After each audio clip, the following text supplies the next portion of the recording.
पर आलस इतना है कि हाथ कौन उठाए। किस किस को सुख चाहिए?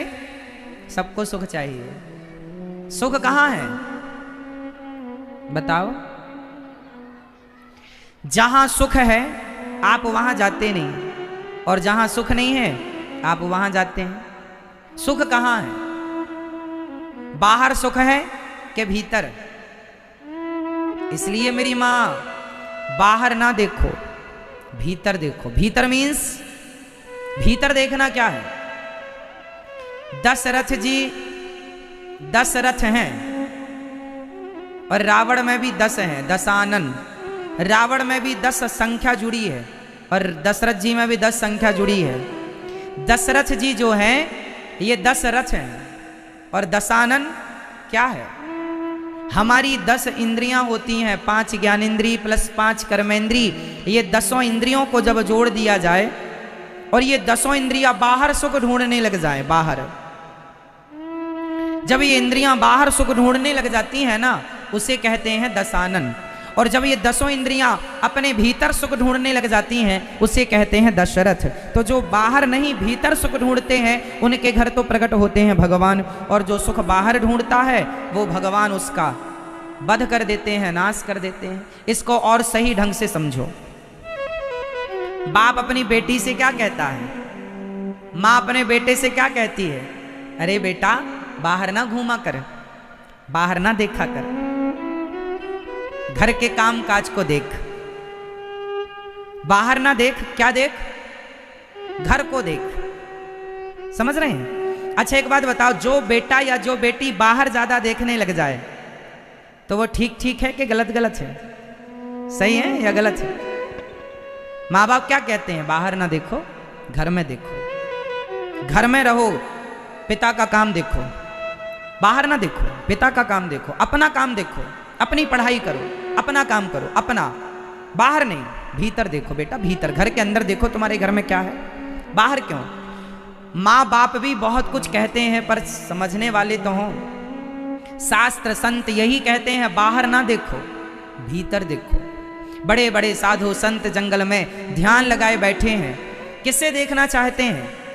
बाहर तो बहुत देख लिया, बहुत ढूंढ लिया संसार में, सुख किसे मिला? इसलिए मिलता है सच्चा सुख केवल भगवान तुम्हारे चरणों में। सुख चाहिए हो तो अंतर्मुखी हो जाओ। क्या हो जाओ मेरी माँ? जोर से क्या हो जाओ? अंतर्मुखी। बाहर ना देखो हमारी पड़ोसन कितनी अच्छी है और कितनी बुरी है, हमारा पड़ोसी कितना अच्छा है या कितना बुरा है। ये मत देखो कि वो कितने अच्छे और कितने बुरे हैं, ये देखो कि हम कितने अच्छे और हम कितने बुरे हैं। जो आदमी पड़ोसी और पड़ोसन की अच्छाई और बुराई देखे, जो आदमी दूसरों की अच्छाई बुराई देखे, वो बहिर्मुखी होता है। अच्छा ये बताओ, आपकी पड़ोसन ज्यादा बुरी है कि आप खुद? आपका पड़ोसी ज्यादा बुरा है या आप खुद? जोर से। मैया, ओ मोबाइल वाली मैया, देखो मुंह में हाथ लगा के मस्त चल रही है पंचायत। ये देखो हो गई मेरी माँ, कर लो थोड़ी और।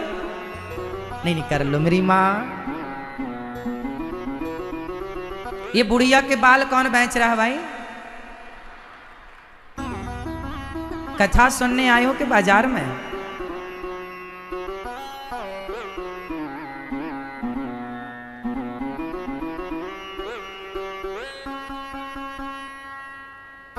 सुनो, का दुख किसने दूर किया था? जब नानी बाई ने कहा कि बाबा अब तेरो सांवरा आए वे वालों ना आए, अब तेरो भगवान आए वे वालों ना, अब वो नहीं आएगा।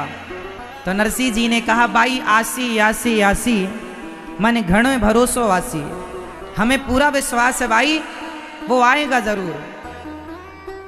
बाई ने कहा, नानी बाई ने कहा नहीं आएगा, तुम झूठा उसका नाम जपते रहे तो छोड़ दो उसका नाम, नहीं आएगा, वो समय से नहीं आता। नरसिंह जी ने कहा जो सावल सा नहीं आसी तो नरसी लो गुणगासी, यदि सांवरा नहीं भी आया तो नरसी उसका गुणगान करना नहीं छोड़ेगा, क्योंकि मैं कोई स्वार्थ के कारण थोड़ी उसका गुणगान करता हूँ कि वो मायरा भरने आएगा तो मैं उसका गुणगान करूँगा, नहीं आएगा तो नहीं करूँगा। वो आए ना आए, हम तो प्रेम करते हैं उससे। मैया, ये जो कथाएं हम लोग सुनते हैं, सुनाते हैं, समझते हैं, समझाते हैं, इसका मतलब क्या है?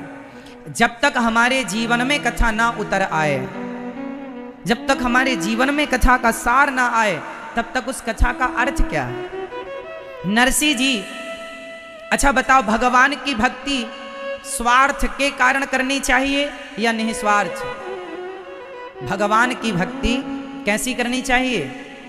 निस्वार्थ। अच्छा, स्वार्थ से कोई करे तो क्या होगा? भगवान की भक्ति कोई स्वार्थ से करे तो क्या होगा? बोलो मेरी मां, क्या होगा? भगवान की भक्ति कोई स्वार्थ से करे तो उसका जब तक स्वार्थ है तब तक तो वो भक्ति करेगा। स्वार्थ यदि सिद्ध नहीं हुआ तो भक्ति नहीं करेगा। कैसे, मैं आपको समझाता हूं। सबसे पहले ये बता दूं, जो टीवी पे दर्शक जुड़े हैं, संस्कार पर आप 1 बजे से 4 बजे तक कथा सुनेंगे। अभी 4 बजते ही संस्कार टीवी से कथा कट जाएगी, फिर कल 1 बजे से आएगी। तो आप लोग जो YouTube पर जुड़े हैं, आज की कथा सुनना चाहते हैं तो आप अपना मोबाइल निकाल लो, YouTube पर अनिरुद्धाचार्य टाइप कर लो और आप ये कथा अपने मोबाइल पर YouTube पर ज़रूर देखिए। आगे की कथा तो 6 बजे तक चलेगी। आप अपने मोबाइल को निकालकर YouTube पर देखना स्टार्ट कर दीजिए, यदि टीवी से कट जाए तो, है ना। YouTube पर अनिरुद्धाचार्य से टाइप कर लो, चैनल को सब्सक्राइब कर लो। आज YouTube पर पूरे भारत देश का आध्यात्म जगत का सबसे बड़ा परिवार YouTube पर अनिरुद्धाचार्य परिवार है, जिसमें 1 करोड़ 8 लाख लोग जुड़े हैं। कितने लोग जुड़े हैं मेरी माँ? 1 करोड़ 8 लाख लोगों का परिवार YouTube पर है। तो आप भी इस परिवार से जुड़िए, चैनल को सब्सक्राइब करके शेयर कर लो और आगे की वाणी YouTube पर सुनिएगा। प्रिय भक्तों, चलते हैं प्रसंग की ओर, स्वार्थ और निस्वार्थ। अच्छा बताओ, ध्रुव जी और प्रहलाद जी, ध्रुव जी और प्रहलाद जी में दोनों भक्त श्रेष्ठ हैं, पर जब दोनों में किसी एक को कहा जाएगा कि इन दोनों में सर्वश्रेष्ठ भक्ति किसकी है, तो आप किसका नाम लेंगे? ध्रुव जी भी 5 वर्ष के हैं और प्रहलाद जी भी 5 वर्ष के हैं। दोनों की एज एक सी है, दोनों परम भक्त हैं, पर जब दोनों में किसी एक का चुनाव करना होगा, एक को चुनना होगा, तो दोनों में श्रेष्ठ भक्त, श्रेष्ठ भक्ति किसकी मानी जाएगी? जोर से, जोर से। श्री प्रहलाद जी। बताओ क्यों? क्यों? क्योंकि ध्रुव जी के अंदर कामना थी, अपने पिता की गोद में बैठने की कामना, अपने पिता की गद्दी पर बैठने की कामना। ध्रुव जी को कामना ने भगवान तक पहुंचाया, पर प्रहलाद जी के अंदर तो कोई कामना नहीं थी। उन्हें कोई पिता की गद्दी में बैठने का बचपन से कोई लोभ नहीं था। भगवान श्री नरसिंह भगवान ने पूछा प्रहलाद जी से, पुत्र कुछ मांग लो। प्रहलाद जी ने कहा, पिता प्रभु यही वरदान दो कि मैं कभी आपसे कुछ ना मांगूं। हे प्रभु, आपसे कभी मैं कुछ ना मांगूं, निष्काम। श्री प्रहलाद जी निष्काम भक्त हैं, कुछ मांगते ही नहीं। क्यों नहीं मांगना चाहते वो? क्यों नहीं चाहते वो?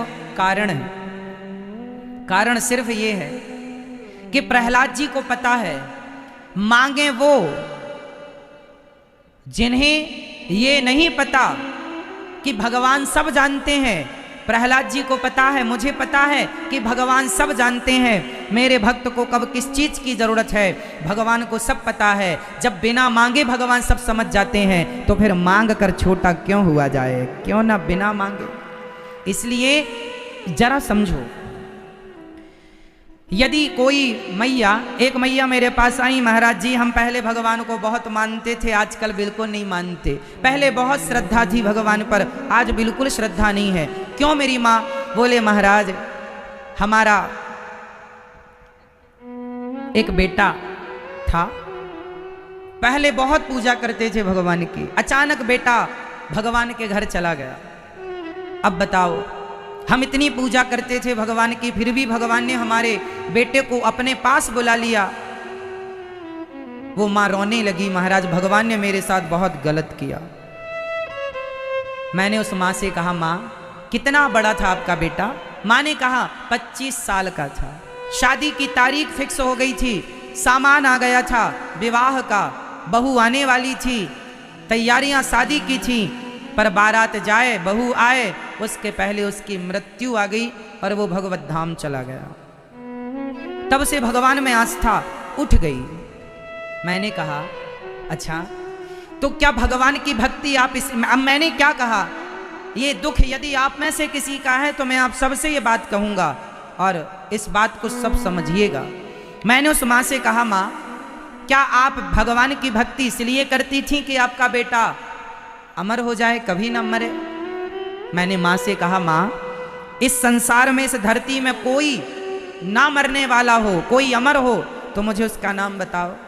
मैंने कहा, माँ मैं भी एक दिन मरूंगा, आप भी एक दिन मरोगी, और आपका बेटा मर गया ये मत कहो, आपके घर आप ये मत कहो कि 25 साल बाद मेरा बेटा चला गया। आप ये क्यों नहीं देखती हो कि आपके भाग्य में बेटा था ही नहीं, आपकी किस्मत में बेटे का सुख था ही नहीं, वो तो भगवान ने कृपा की, आपकी भक्ति के बदौलत, आपकी भक्ति के कारण परमात्मा ने कृपा की और आपके भक्ति के कारण आपको 25 साल तक पुत्र का सुख दिया परमात्मा ने। जो आपकी रेखाएं कह रही थी कि आपको पुत्र सुख नहीं है, उन रेखाओं ने आपके भक्ति और प्रेम के बल पर भगवान ने आपकी उन रेखाओं को बदल दिया और आपके जीवन में पुत्र सुख दिया है। जो दिया है उसके लिए थैंक यू नहीं किया आपने, धन्यवाद नहीं दिया आपने। जो नहीं है उसकी शिकायत करने पहुंच गई।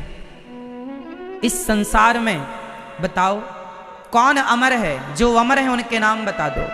अश्वत्थामा बलिर्व्यासो हनुमानश्च विभीषण।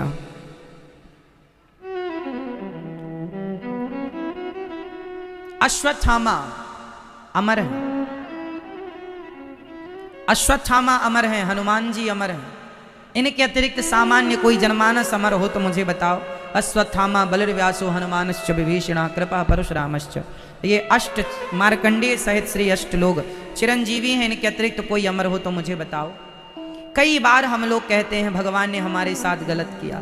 अच्छा मुझे एक बात बताओ, महाभारत के युद्ध में एक व्यक्ति मर गए, नाम था अभिमन्यु। बताओ अभिमन्यु का भगवान से क्या रिश्ता था? मैया बताओ मेरी माँ, मैया ओ मेरी माँ, अभिमन्यु का भगवान से क्या रिश्ता था? वो सगे कौन थे? भांजे। भगवान श्री कृष्ण के सगे कौन थे? भांजे अभिमन्यु। किनके बेटा है? माता सुभद्रा, भगवान श्री कृष्ण की सगी बहन, और ये बहन छोटी है, भगवान श्री कृष्ण से छोटी बहन है। माता देवकी की जब 8 पुत्र हो गए, 8वें भगवान श्री कृष्ण, फिर 9वें नंबर में माता सुभद्रा का जन्म हुआ था।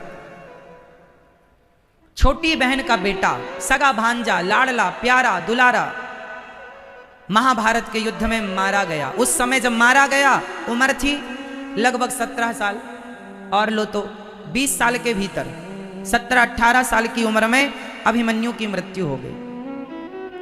भगवान के भांजे थे। भगवान श्री कृष्ण का प्रताप जानते हैं।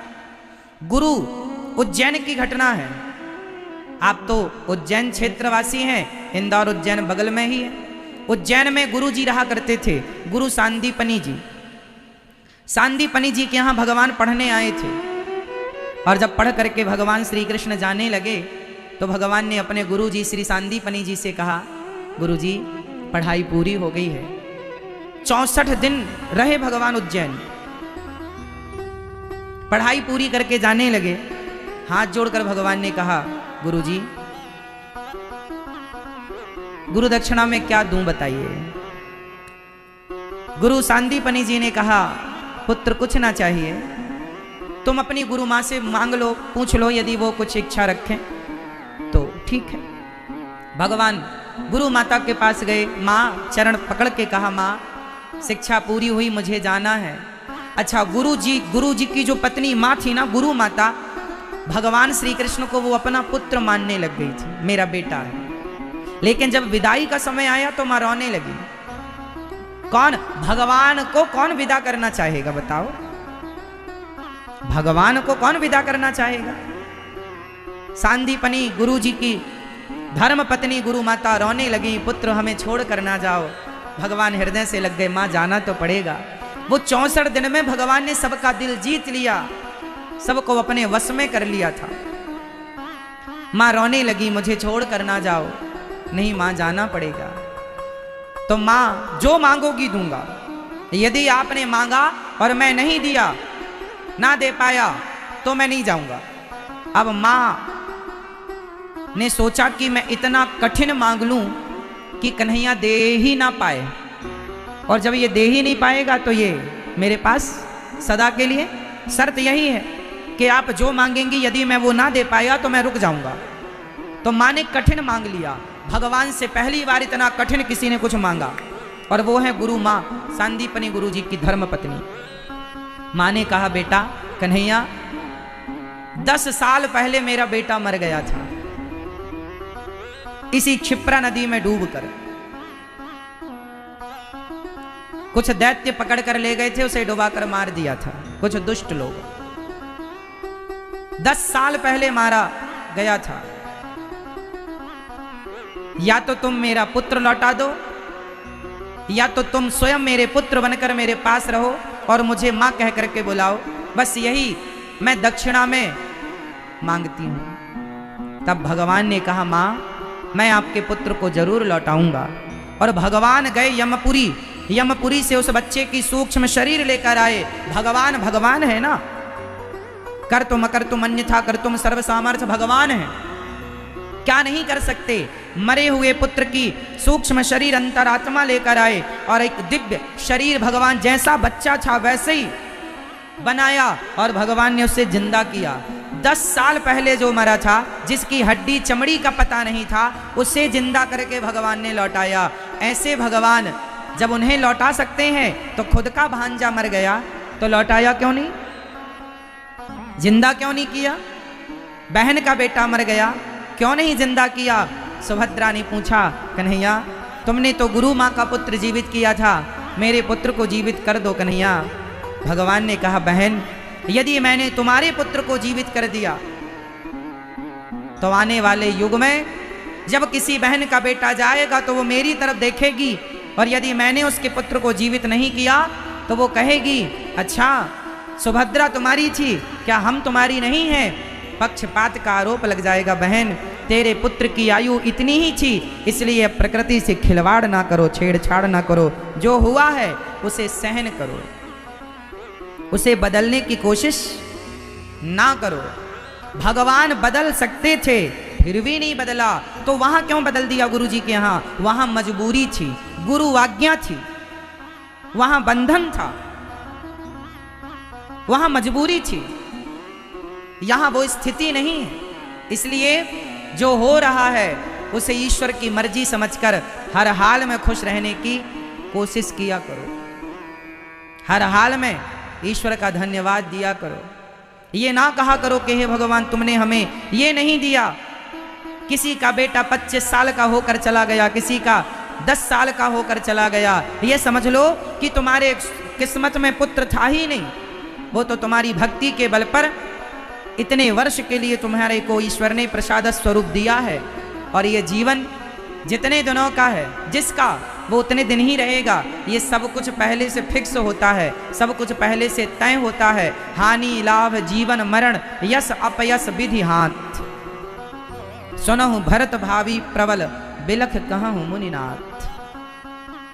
इसलिए जो नहीं है उसका शोक नहीं, जो है उसका केवल धन्यवाद कीजिए, उसका केवल क्या कीजिए? केवल धन्यवाद कीजिए। एक दूसरी बहन के 5 बेटे मर गए, दूसरी बहन मीन्स माता द्रौपदी। द्रौपदी के कितने बेटे मर गए? अश्वत्थामा ने 5 बेटों को मारा था। क्या भगवान उन्हें जीवित नहीं कर सकते थे? कर सकते थे। क्यों नहीं किया? इनकी आयु इतनी ही थी बहन, इनकी उम्र इतनी ही थी। मौत जब आती है ना मेरी माँ, किसी ना किसी बहाने से आती है। इसलिए जो हो रहा है उसे ईश्वर की मर्जी समझकर हर स्थिति में भगवान का चिंतन करना चाहिए। भगवान को गाली देने से, भगवान को भूल जाने से भी तो कोई लाभ नहीं है। है तो मुझे एक लाभ बताओ। आप कहते हैं जी भगवान ने मेरी बात नहीं मानी, भगवान मेरी सुनते नहीं है, मैं नहीं मानता भगवान को। कोई कहे कि मैं भगवान को नहीं मानता, तो मुझे एक प्रश्न का उत्तर दो। आपके भगवान को ना मानने से लाभ क्या है ये बताओ। आप भगवान को नहीं मानते, क्या लाभ है इसके? और मानते हो तो नुकसान क्या है? इसलिए परमात्मा विशेष तत्व है, उसी को भी करते, बिल्ली भी करती, पक्षी भी करते, मछली भी करती। हाँ या ना बताओ। जो आप लोग करते हैं वही पक्षी भी करते हैं, पशु भी करते हैं। तो फिर आपकी बुद्धिमत्ता का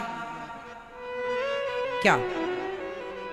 आप किस लिए बुद्धिमान हैं? बच्चा पैदा करने के लिए? बच्चा तो तुमसे ज्यादा सुअर पैदा करता है।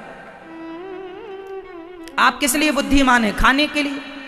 खाना तो कुत्ता भी जानता है, पेट तो भरना है, कुत्ता भी भर लेता है। फिर आप बुद्धिमान किस बात के? किस लिए बुद्धिमान बने आप? सोना, सब नींद लेते हैं, आप भी नींद लेते हैं, सोते हैं। आप बुद्धिमान किस लिए? अरे भगवान ने हमें बुद्धिमान इसलिए बनाया है कि ये लोग इस कुत्ता, बिल्ली, पशु, पक्षी के पास इतनी बुद्धि है कि वो खा सकें, वो सो सकें, वो बच्चे पैदा कर सकें। उनके पास सत्संग करने की, भगवान को प्राप्त करने की, सच बोलने की, भलाई करने की, समाज सेवा करने की बुद्धि नहीं है। पर इतनी बुद्धि आप लोगों के पास है कि आप समाज का निर्माण कर सकते हैं, आप सेवा कर सकते हैं, सत्य के राह पर चल सकते हैं, आप भगवत प्राप्ति कर सकते हैं। यदि आपने अपनी बुद्धि का प्रयोग भगवान को पाने के लिए नहीं किया, तो फिर कुत्ते की बुद्धि और आपकी बुद्धि में अंतर क्या रहा? उत्तर दो। यदि आपने अपनी बुद्धि का प्रयोग भगवान को पाने के लिए नहीं किया, आपने अपनी बुद्धि, अपना मन भगवत चिंतन में नहीं लगाया, तो फिर कुत्ते की बुद्धि और आपकी बुद्धि में अंतर क्या रहा? बिल्ली की बुद्धि और आपकी और हमारी बुद्धि में अंतर क्या रहा? वो सारे काम वो करते हैं जो आप करते हैं। इसलिए बड़े भाग्य मानुष तन पावा, दुर्लभो मानसो देहो देहि नाम क्षण भंगुरा। ये मानव का शरीर क्यों मिला है? भगवत प्राप्ति के लिए। धन्य है ये साधु संत जिन्होंने अपना सारा जीवन केवल भगवान को पाने के लिए लगा दिया। आप सोना चांदी के बीच में रहते हैं, आप लोग बड़े से महंगे बिस्तर पर सोते हैं, बड़े से बड़े महलों में रहते हैं, लेकिन इतने बड़े बड़े महलों में रहकर भी आपके जीवन में जितनी खुशी नहीं है, उससे ज़्यादा खुशी है साधु संत पेड़ की छांव में बैठ करके इतने खुश रह लेते हैं। क्यों जानते हैं क्यों? क्योंकि आपकी इच्छाएं बहुत ज़्यादा हैं और इनकी इच्छाएं बहुत कम हैं। बताओ, जिसकी इच्छाएं बहुत ज़्यादा हैं वो लोग सुखी होते हैं या जिनकी इच्छाएं कम हैं वो लोग सुखी होते हैं? कौन लोग सुखी हैं? जिनकी इच्छाएं ज़्यादा होती हैं। आपकी इच्छाएं ज़्यादा हैं या कम? बोलो मेरी माँ, मैया, सुन रही हो मेरी माँ? आपकी इच्छाएं ज़्यादा हैं कि कम? पीछे वाली मैया, आवाज आ रही है मेरी माँ? पीछे वाली मेरी माँ, आपकी इच्छा ज़्यादा है या कम? कम या ज़्यादा? लगी ही नहीं, वो बुद्धिमान कहलाएंगे? बुद्धिमान कौन? जिनका मन प्रभु के चरणों में लग गया वो बुद्धिमान है। जिनका मन प्रभु के चरणों में नहीं लगा वो काहे के बुद्धिमान? सुखदेव भगवान का जन्म हुआ और जन्म लेते ही निकल पड़े घर से। सुखदेव जी जन्म से ही निकल पड़े और हम लोग अभी तक कहते हैं कभी वृंदावन आया करो, 2-4 दिन बिहारी जी का खूब प्रसाद पाओ, खूब गौरी गोपाल भगवान की रसोई का प्रसाद लो, दर्शन करो, परिक्रमा लगाओ गिरिराज जी की, वृंदावन धाम की, लेकिन आपके पास समय नहीं है। सुखदेव भगवान तुरंत जन्म लेते ही निकल पड़े, और आप लोग मतलब जो लोग नहीं आते उनको हम कह रहे हैं आया करो, मैं रोज तेरे दर आता हूं, कभी तुम भी मेरे घर।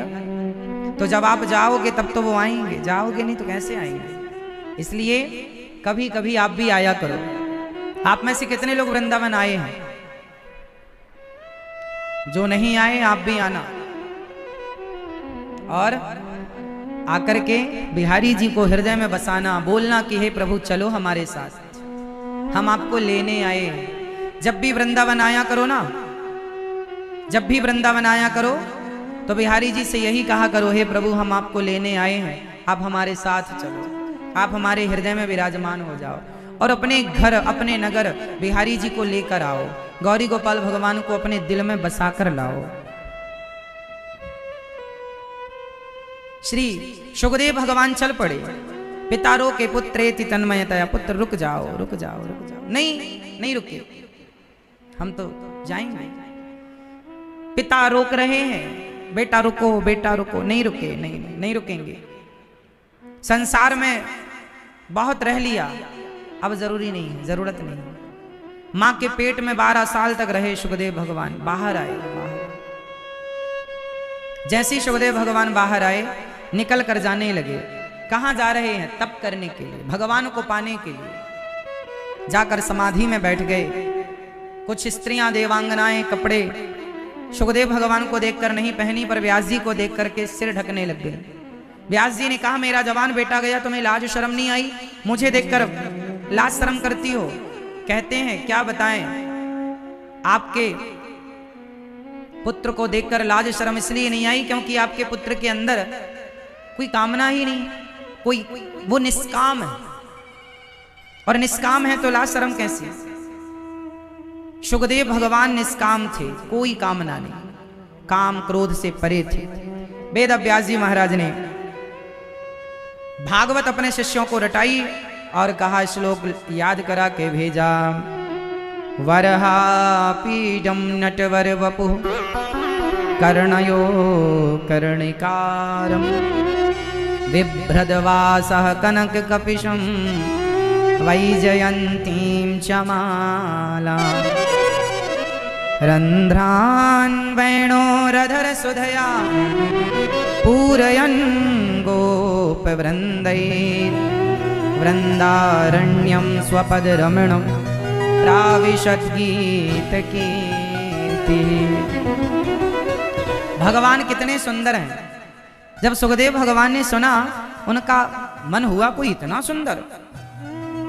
अच्छा बताओ, भगवान का स्वरूप सुंदर है कि स्वभाव? मैया, ओ मोबाइल वाली मैया, चैन नहीं पड़ रही है, बार बार मोबाइल निकालती हो, किसका मैसेज आया? व्हाट्सएप दिन भर चेक करती हो। हाँ, जितना ध्यान आप लोग व्हाट्सएप में देते हैं, इतना ध्यान पति में देने लग जाओ तो लड़ाई झगड़े खत्म हो जाएं। हाँ।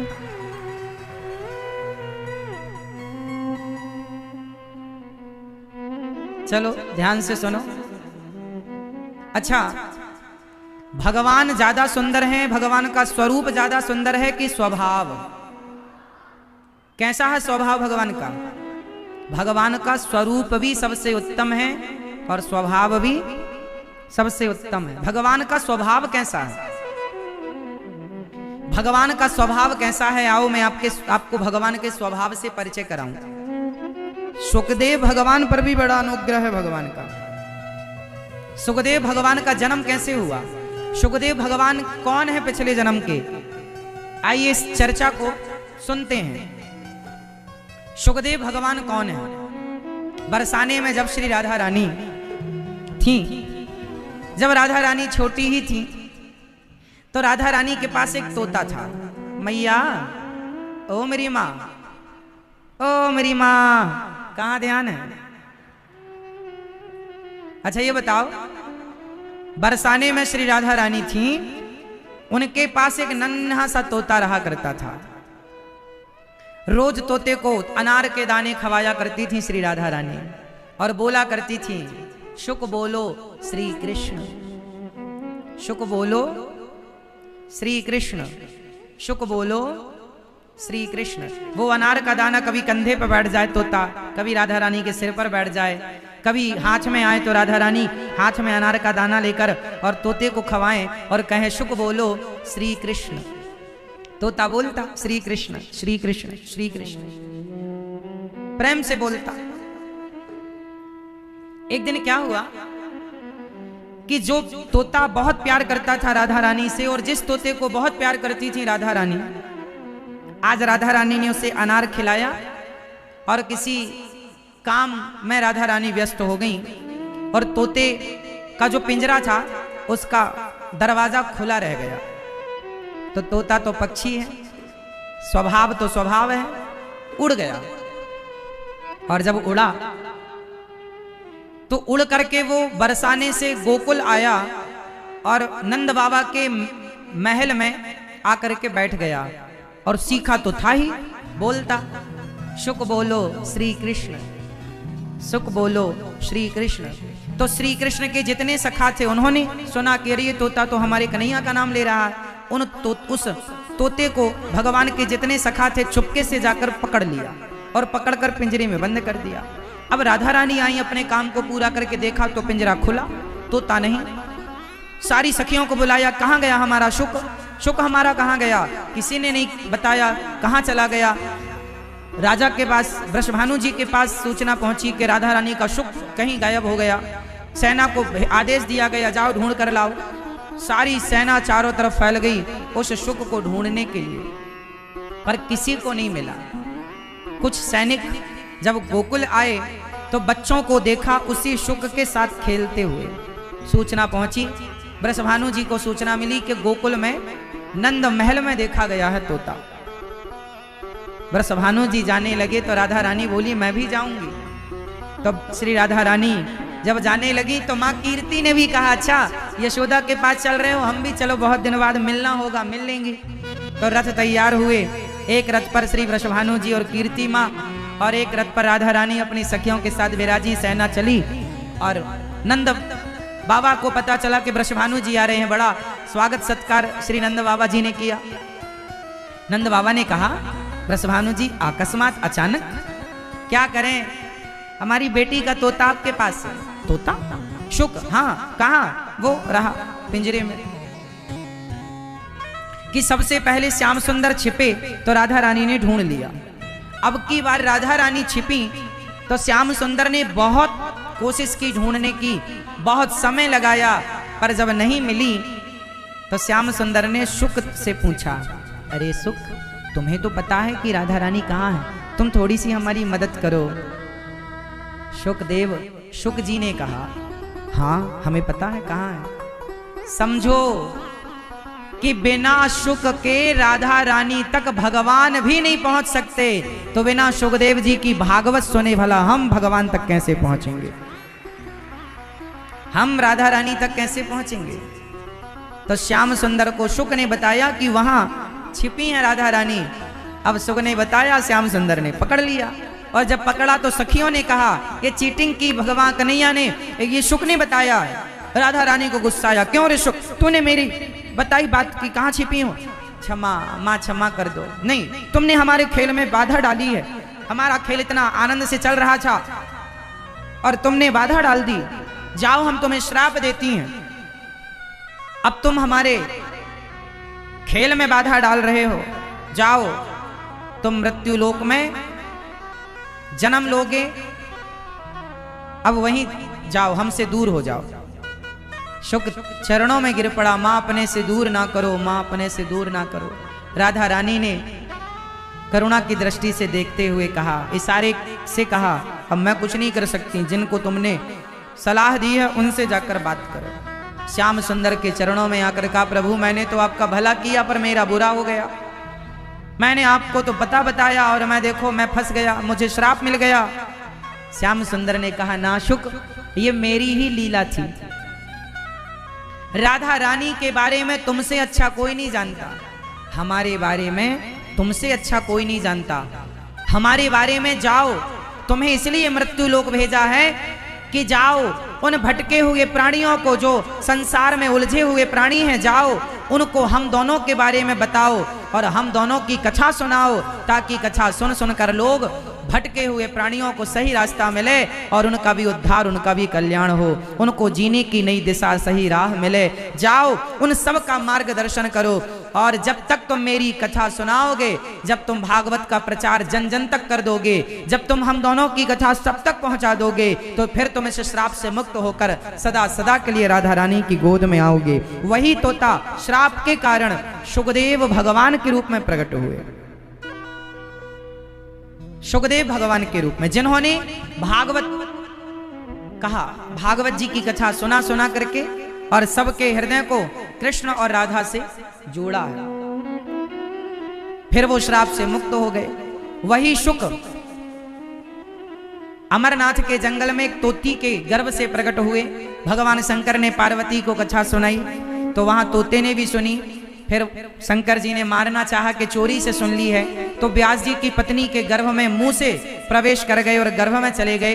12 साल तक अपनी माँ के पेट में रहे और 12 साल बाद जब भगवान ने कहा मेरी माया तुम्हें नहीं व्यापेगी, तब इनका जन्म हुआ। और जन्म लेते ही ये भगवत चिंतन में चले गए, क्योंकि ये जानते थे कि संसार असार है, असारो खलु संसारो दुख रूपी विमोह का, सुतः कस्य धनम कस्य स्नेहवान ज्वलते निसम। संसार असार है, इसलिए सुखदेव भगवान ने ध्यान नहीं रखा संसार का और सीधे भगवत प्राप्ति करने के लिए चल पड़े और परम तत्व श्री राधा रानी और श्याम सुंदर में अपने मन को लगाया। जब राजा परीक्षित को 7 दिन में मरने का श्राप लगा, तब शुकताल में राजा परीक्षित को सुखदेव भगवान ने भागवत सुनाई और उन्हें मुक्ति मिली। और उन परीक्षित की मुक्ति मिलते ही सुखदेव भगवान को भी श्राप से मुक्ति मिल गई है। ये भागवत जी ने केवल परीक्षित को मुक्त किया ऐसा नहीं, सुखदेव भगवान को इसलिए दूर रहती है क्योंकि भक्ति स्त्री है और माया भी स्त्री है। तो नारी न मोहे नारी के रूपा, और ज्ञानियों को माया मोहित कर लेती है क्योंकि ज्ञान पुरुष है और स्त्री स्त्री है। तो पुरुषों का स्त्री में आकर्षण हो सकता है, पर स्त्रियों में स्त्रियों, अच्छा स्त्रियां कभी स्त्रियों को देखकर मोहित नहीं होती? बोलो हाँ या ना? मैया, क्या स्त्री को स्त्री मोहित करती है? नहीं, कभी नहीं करती। स्त्री को हमेशा यही रहता है, तू क्या है हमारे सामने? हम कम सुंदर हैं क्या? हमारी साड़ी सस्ती है क्या? हमारे पास कम ज्वेलरी है क्या? तेरे पास क्या है? तो नारी कभी नारी पे मोहित नहीं होती।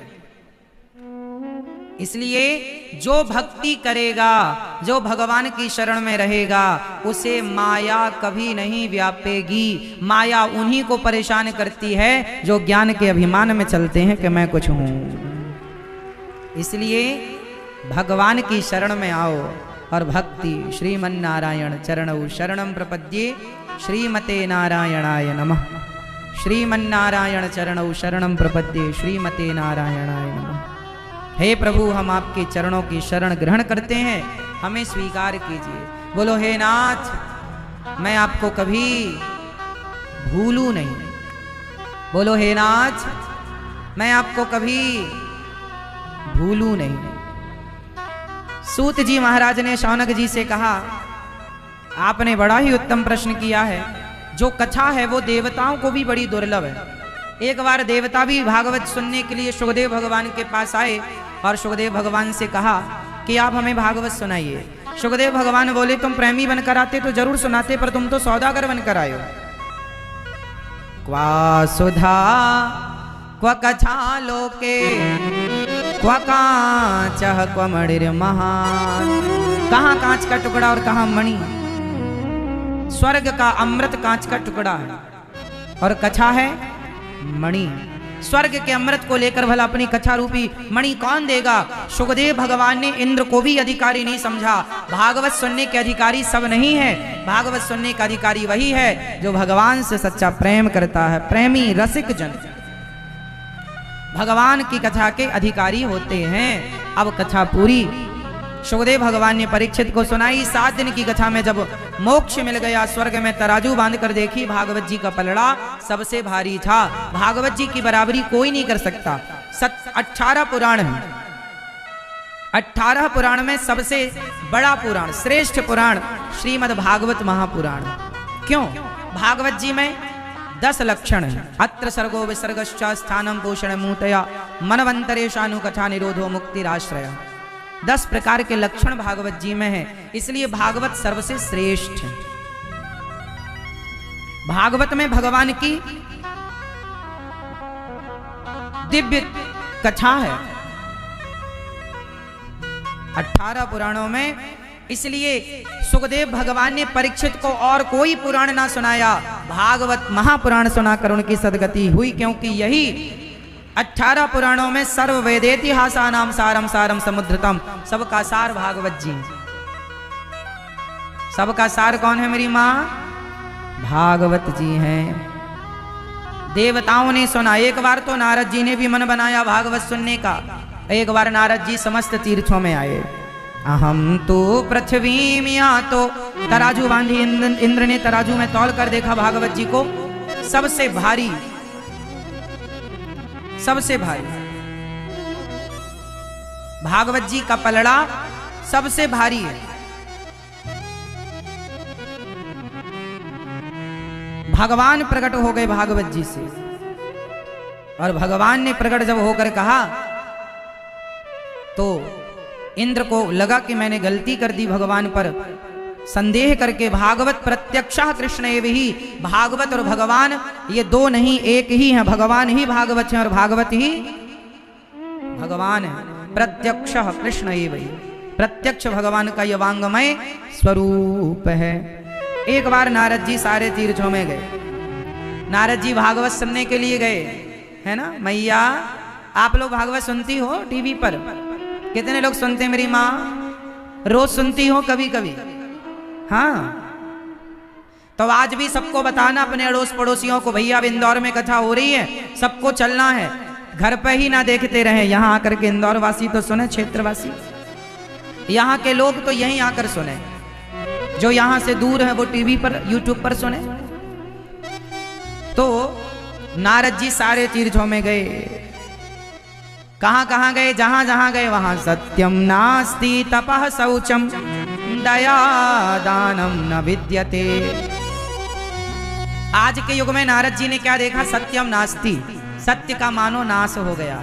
अच्छा, आप में से कितने लोग सच बोलते हैं? अच्छा चलो ये बताओ, आप झूठ ज्यादा बोलते हैं कि सच? मैया, ओ मेरी माँ, आप सच ज्यादा बोलते हैं कि झूठ? क्या बोलते हैं बेटा? आप क्या बोलते हैं? आप क्या बोलते हैं? ज्यादा मात्रा में झूठ बोलते हैं, हाँ या ना? आप लोगों ने ये मेंटलिटी बना रखी है कि हम झूठ नहीं बोलेंगे तो हमारी दुकान नहीं चलेगी, हमारा काम नहीं होगा, हमारा बिजनेस नहीं चलेगा।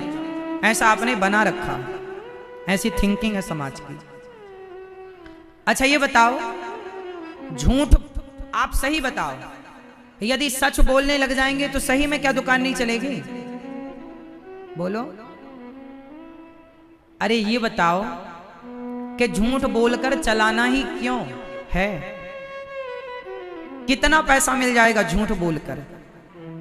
जो पैसा तुम कमाओगे झूठ बोलकर, वो एक बार सिकंदर जा रहा था। आप लोगों के लिए एक छोटी सी कहानी सुना रहा हूं। एक बार सिकंदर जा रहा था, तो सिकंदर ने देखा तो रास्ते में साधु संत बहुत सारे थे। सारे साधु संत, सिकंदर आ रहा था और सारे साधु संत नाच नाच करके और अपना कीर्तन कर रहे थे, भगवान का स्मरण कर रहे थे और सिकंदर को भी याद कर रहे थे। सिकंदर बड़ा खुश हुआ कि साधु संत, अच्छा सारे संत लोग सिकंदर की तारीफ कर रहे थे, उसको वाहवाही कर रहे थे, वाह सिकंदर वाह वाह। सारे संत समाज सिकंदर की तारीफ कर रहे थे, नाच रहे थे, कीर्तन कर रहे थे। सिकंदर आया, बड़ा खुश हुआ, वाह साधु संतो आपने हमारी तारीफ की, आप कुछ मांग लो, हम आप लोगों को कुछ देना चाहते हैं। तो संत है। संतों ने कहा सिकंदर यदि तुम देना चाहो तो हमारा एक छोटा सा काम कर दो, बहुत लोगों से हमने कहा पर कोई नहीं कर पाया, आप इतने बड़े राजा हो, आप हमारा एक छोटा सा काम कर दो। बोले क्या कर दोगे? हाँ हाँ हम सिकंदर हैं, आप जो कहेंगे करेंगे, बताओ। संतों ने एक सुई पकड़ाई, सुई। संतों ने कहा ये सुई पकड़ो। सिकंदर ने सुई पकड़ी। संत ने कहा जब हम लोग मरेंगे तो हम लोगों के पास ना सुई होती है, इसलिए कि हम लोगों का कोई कपड़ा पड़ा फट जाए तो हम लोग सिल लेते हैं, तो सुई अपने पास रखा करते हैं, सुई धागा। तो ये सुई जब हम लोग मरेंगे ना तो हम लोग अपना सारा लंगोटी का मंडल सुई वही सब यहीं छोड़ कर जाएंगे। पर सुना है कि तुम बड़े आदमी हो, तुम इतना धन कमा रहे हो, तुम तो जरूर कुछ ना कुछ लेकर जाओगे, तो हमारी एक सुई भी अपने साथ लेकर जाना, फिर वहां ऊपर मिलेंगे हम आपसे तो हम आपसे मांग लेंगे, हमारी सुई वहां लौटा देना। ये सुई थोड़ा हमारी ऊपर तक पहुंचाओ, क्योंकि हम लोग तो ले नहीं जा पाते। सुना है आप बहुत जोड़ने में लगे हुए हैं, ये मेरा सब मेरा मेरा मेरा, तो आप कुछ ना कुछ तो ले जाएंगे, तब तो इतना जोड़ रहे हैं, हमारी सुई ले जाइए। सिकंदर बोला महाराज ये क्या बात कर रहे हैं आप, मैं आपकी सुई कैसे ले जा सकता हूं? संतों ने कहा क्यों? तो तुम जा कहां रहे हो? अरे बोले फलाने राजा को जीतने जा रहा हूं। संतों ने कहा उस राजा को जीत कर क्या करोगे? बोले उसका सारा धन ले लूंगा। धन का क्या करोगे? मैं धनवान बन जाऊंगा। संतों ने कहा धनवान बन जाओगे फिर क्या करोगे? बोले मेरा नाम होगा। बोले नाम होगा फिर क्या करोगे? बोले मैं आराम करूंगा। संत बोले तुम इतनी माथा पच्ची करने के बाद आराम करोगे? हमारे साधु देखो वो पेड़ के नीचे ऐसे ही आराम कर रहे हैं। जहां तुम पहुंचोगे हम वहां पहुंच चुके हैं, और तुम राजाओं को जीत रहे हो, धन हड़प रहे हो, और हम कहे कि सुई लेके चले जाओ तो सुई तुम्हारी औकात नहीं है लेकर जाने की। तो ये सब क्यों इतना झमेला? जो लेकर जाना है कुछ वो क्यों नहीं समेट लेते? उन संतों की बात सिकंदर को याद आई और सिकंदर वापस चला गया। और सिकंदर जब मरा तो मरने से पहले बोला था अपने लोगों से कि जब मैं मरूं तो मेरे दोनों हाथ बाहर कर देना अर्थी से। इसलिए कहा था क्योंकि संतों ने कहा था दुनिया को बता देना कि तुम सुई भी लेकर नहीं जा सकते। याद रख सिकंदर के हौसले तो वाली थे, जब गया जमी से तो दोनों हाथ खाली थे। सुई आप में से कोई इंदौर वासी ये मदद कर सकता है? सुई वाली मैया आप ले जाओगे सुई? नहीं, आप हेल्प करेंगे संतों की? करो, कोई नहीं करेगा बताओ। सुई भी साथ में नहीं जाना, पर झगड़ा देखो सवेरे से शाम तक झगड़ा, कोर्ट कचहरी दिन भर झगड़ा। पेट आपका कितना छोटा सा है, आधा किलो भी आप नहीं खाते, आपके पेट की जरूरत कितनी है? आधा किलो भी आप नहीं खाते। एक बार जब भोजन करने बैठते हैं तो शायद कोई आधा खबक्कड़ ज्यादा हो तो आधा किलो खाए, 1 किलो खाए, वरना सामान्य आदमी 4 रोटी जरा सा दाल चावल सब्जी खाता, किलो भर मान लो। और क्या खाना कितना है जरा सा, और जोड़ना कितना है? इतना सारा। इसलिए कहता हूं मरने के बाद तो सुई भी नहीं जाएगी, जाएगा तो जीते जी जाएगा। इसलिए जीते जी इन हाथों से भलाई करो, जीते जी इन हाथों से दान पुण्य करो। इसलिए ये दास अनिरुद्ध, आप में से कितने लोग वृंदावन गौरी गोपाल आश्रम में बिहारी जी का दर्शन जब करने आए थे? तो आपने कितने लोगों ने गौरी गोपाल वृद्धाश्रम में वृद्ध माताएं रहती हैं और अन्न क्षेत्र चलता है, कितने लोगों ने दर्शन किया इन सेवाओं का? आप में से कितने लोगों ने आश्रम में ये सेवाओं का दर्शन अपनी आंखों से किया? हाथ उठाओ जिन्होंने किया। अच्छा, इतने लोगों ने। वृंदावन में हमारी वृद्ध माताएं रहती हैं, वो माएं जिनके अपने बच्चों ने घर से निकाल दिया।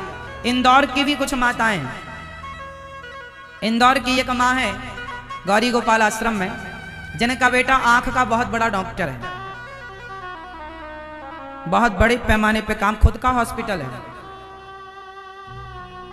बहुत बड़ा डॉक्टर है, उच्च कोटि का डॉक्टर है वो, समझो।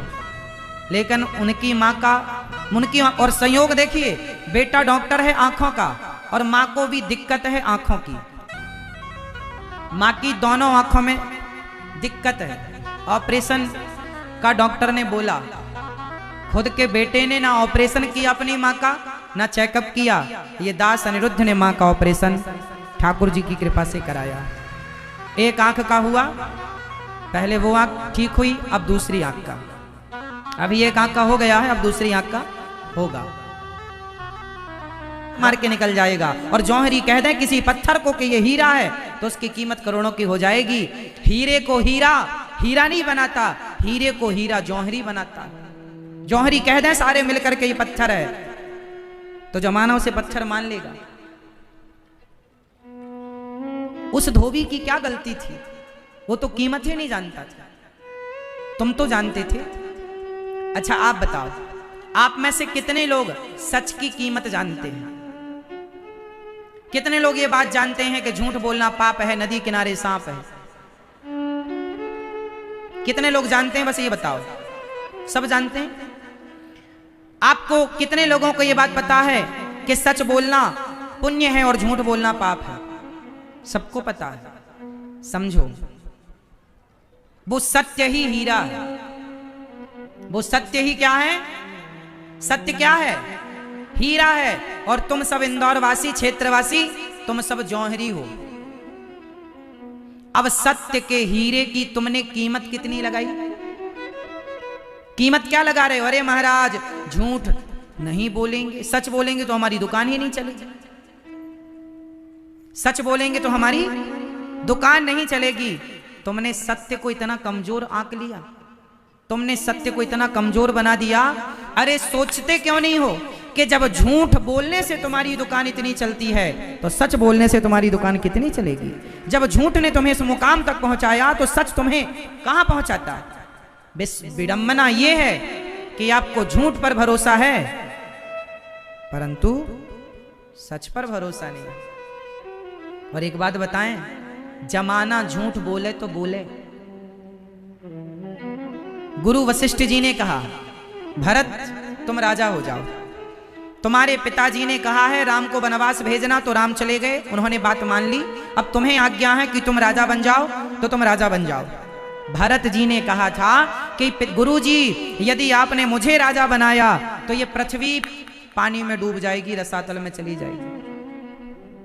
गुरु वशिष्ठ जी ने कहा, वाह भरत, रावण कुंभकर्ण जैसे पापी इस धरती में हैं, उनके पाप से पृथ्वी नहीं डूबी। हिरण्याक्ष हिरण्यकश्यपु जैसी पापियों के पाप से पृथ्वी नहीं डूबी। तुम जैसा भरत जैसा ज्ञानी ध्यानी यदि राजा बन जाएगा तो पृथ्वी पानी में क्यों, पाताल में क्यों चली जाएगी? वशिष्ठ जी से भरत जी ने कहा, गुरु जी इस पृथ्वी को उम्मीद क्या रावण जैसों से है? रावण लोग तो बेईमानी करते हैं, किसी की पत्नी को चुरा कर ले आते हैं, वो तो पापी हैं। क्या हिरण्याक्ष हिरण्यकश्यपु जैसे लोगों से ये पृथ्वी उम्मीद करेगी? अरे ये पृथ्वी दुष्टों से उम्मीद नहीं करती, हम जैसे भरत से पृथ्वी को उम्मीद है कि हम जैसे लोगों के बल पर ये पृथ्वी टिकी है। और हमने भी अपने भाई को वनवास भेजकर भाई के राज्य पर कब्जा कर लिया, तो बताओ ये पृथ्वी किसके सत्य पर टिकेगी? हम जैसे लोग भी यदि बेईमानी करने लग जाएं, हम भी झूठ बोलने लग जाएं, तो ये पृथ्वी किसके सत्य से टिकेगी? अरे माना कि हमारे देश में 140 करोड़ लोग रहते हैं। हमारे देश की जनसंख्या कितनी है? लगभग 140 करोड़। 140 करोड़ लोगों में माना कि कुछ लोग बेईमान हैं, गलत हैं, पापी हैं, पर आप जैसे कुछ लोग तो अच्छे हैं, सच्चे हैं। याद रखना, यदि 140 करोड़ लोगों में यदि बहुत लोग झूठे, कपटी, लोभी, लंपट, लालची हैं, बेईमान, पापी हैं, अत्याचारी, अनाचारी हैं, तो कोई बात नहीं। ये पृथ्वी उन बेईमान, उन झूठे लोगों के बल पर नहीं, आप जैसे मुट्ठी भर अच्छे सच्चे लोगों के बल पर ये पृथ्वी टिकी है। जमाना झूठ बोले तो बोलने दो, तुम ना बोलो। वो नहीं जानते सच की कीमत, तुम तो जानते हो। ये पृथ्वी आप जैसे कुछ अच्छे लोगों के बल पर टिकी है, और आप जैसे लोग भी बेईमान हो जाएंगे। भरत जैसे लोग भी यदि अपने भाई को वनवास भेज के राजा बन जाते, तो बताओ पृथ्वी डूब जाती कि नहीं? ये पृथ्वी किन के बल पर टिकी है? भरत जैसे लोगों के बल पर टिकी है। आप जैसे अच्छे लोगों के बल पर ये धर्म टिका है, ये सनातन टिका है, ये धर्म टिका है, ये पृथ्वी टिकी है। जमाना झूठ बोले तो बोले, करे बेईमानी, तुम क्यों करते हो? धोबी को तो पता ही नहीं था किसकी कीमत क्या है, पर जौहरी को तो पता था। जमाने को भले पता ना हो कि सनातन धर्म क्या है, पर तुम भारतीयों को तो पता है कि सनातन क्या है, हमारा धर्म, हमारी संस्कृति, हमारी गीता, हमारे रामायण क्या है, हमारे वेद पुराण क्या है, हमारे साधु संत ऋषि मुनि क्या है। तुम तो कीमत जानते हो, तुम तो राम नाम की कीमत जानते हो, तुम तो सत्य को पहचानते हो। सत्य के लिए दशरथ जी मर गए, सत्य के लिए दशरथ जी मर गए, और सत्य के लिए हरिश्चंद्र ने अपने आप को बाजार में बेच दिया। सत्य के लिए पत्नी तारा बिक गई, सत्य के लिए पुत्र रोहित बिक गया। ये वो सत्यवानों का देश है। जमाना बेईमान होए तो होए, पर कुछ हरिश्चंद्र जैसों के बल पर यह पृथ्वी टिकी हुई है। आप जैसे कुछ अच्छे लोग यदि धरती पर हैं तो पृथ्वी टिकी है। इसलिए जमाना कुछ भी कहे करे, उनकी होड़ तुम ना करना, अच्छे तुम रहना। जमाना बेईमान हो जाए, हमें क्या करना? तुम क्यों होते हो? तुम तो समझदार हो। इसलिए भरत जैसे लोग, उन लोगों पर उम्मीद है, हमें आप लोगों पर विश्वास है, जैसे आप लोगों को हम पर विश्वास है। आप में से कितने लोगों को हम पर विश्वास है?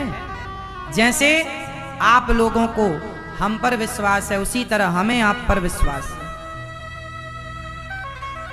हाँ, आपको विश्वास है कि अनिरुद्धाचार्य जी झूठ नहीं बोलेंगे। कोशिश करते हैं कि हम झूठ ना बोलें जानकर। हाँ, कभी कोई बात निकल जाए जो हमें भी पता ना हो कि ये बात सच थी कि झूठ थी। अभी आपने पूछा कितना बज गया, हमारे पास घड़ी नहीं और हमने कह दिया 7 बज गया, तो झूठ हो जाएगा। परंतु कभी कोशिश ये करो, हम भी कोशिश करते हैं कि सच ही बोलें। इसलिए कुल्ला की विधा, क्योंकि वो अशुद्धि के समय पे जो लार बनी है, वो अशुद्धि की लार भीतर ना जाए, इसलिए कुल्ला के माध्यम से उसे बाहर कर देना चाहिए, जिससे आपका भीतर बाहर शुद्ध रहे। है ना? कितना साइंटिफिक है। शुद्धि, शौच करने जाओ तो नहाओ, कुल्ला भी करो, नहाओ, क्योंकि शुद्धि जरूरी है। जितना शुद्ध आपका शरीर होगा उतना स्वच्छ आपका मन होगा। है ना? अब शुद्धि का मतलब ये नहीं है कि आप दिन भर नहाते ही रहो, घुसे ही रहो वॉशरूम में। ये नहीं कि दिन भर नहाते रहो। शौच करने के बाद नहाना चाहिए, और लघु शंका करने के बाद हमें कुल्ला करना चाहिए और हाथ पांव धुलना चाहिए। ये शास्त्रोक्त विधान है सबके लिए, और ऐसा करने से हमारे विचार। अच्छा बताइए, पूरी जिंदगी किससे चलती है? विचारों से चलती है। किससे चलती है? विचारों से। आप क्या कहते हैं बेटा? सही निर्णय लेना। कई बार जीवन में एक गलत डिसीजन, एक गलत निर्णय आपको सारी जिंदगी परेशान करता है, और एक सही डिसीजन, एक सही निर्णय आपको सारी जिंदगी आनंद देता है। इसलिए गलत निर्णय नहीं लेना। उसके लिए सही थॉट, सही विचार कहाँ से आएंगे? जब सही खान पान होगा, सही पवित्रता होगी, तो सही विचारों का जन्म होगा। इसलिए शुद्धि चाहिए, तप चाहिए, शुद्धि चाहिए। खान पान कुछ भी खाओ। कई लोग कहते हैं महाराज जी हमारा तो मन नहीं लगता भगवान के, दिन भर पिज्जा बर्गर चाउमीन खाओ तो हमारा मन कैसे लगेगा? इसलिए जरूरी है कि आप ध्यान रखें। एक बार क्या हुआ, इस भागवत जी को नारद जी ने कहा मुझे भक्ति महारानी मिली, उदास थी, वहां एक ज्ञान वैराग्य लेटे थे। मैंने पूछा आप कौन है? उन्होंने कहा अहम भक्ति ऋतिख्याता इमऊ में तनयऊ मतऊ ज्ञान वैराग्य नामानऊ काल योगे ने जर्जरऊ। काल के प्रभाव से ये बूढ़े हो गए हैं।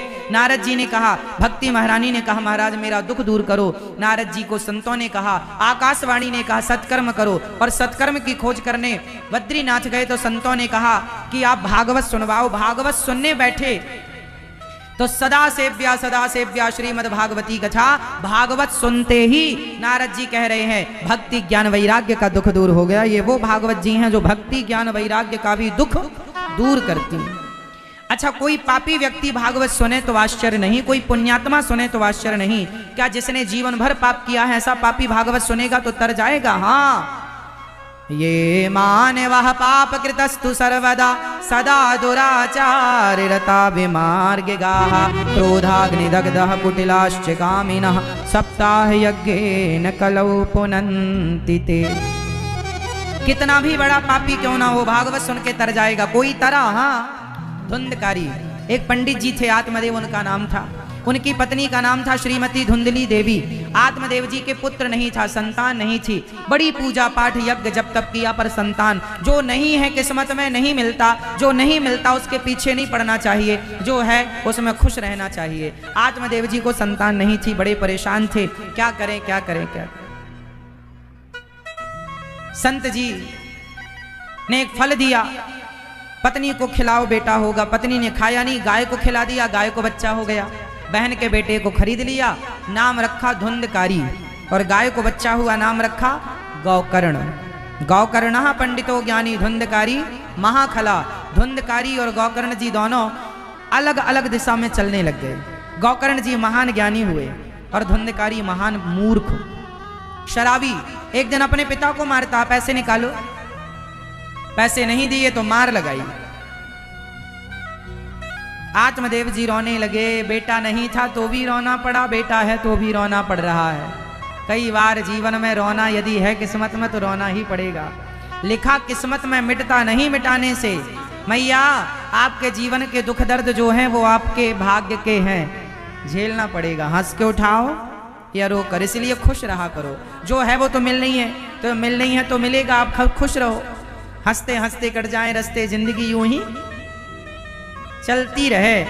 हंसते रहो, मुस्कुराते रहो। मुस्कुरा के जिसे गम का जहर पीना आ गया, ये हकीकत है, उसको इस जहां में जीना आ गया। प्रिय भक्तों,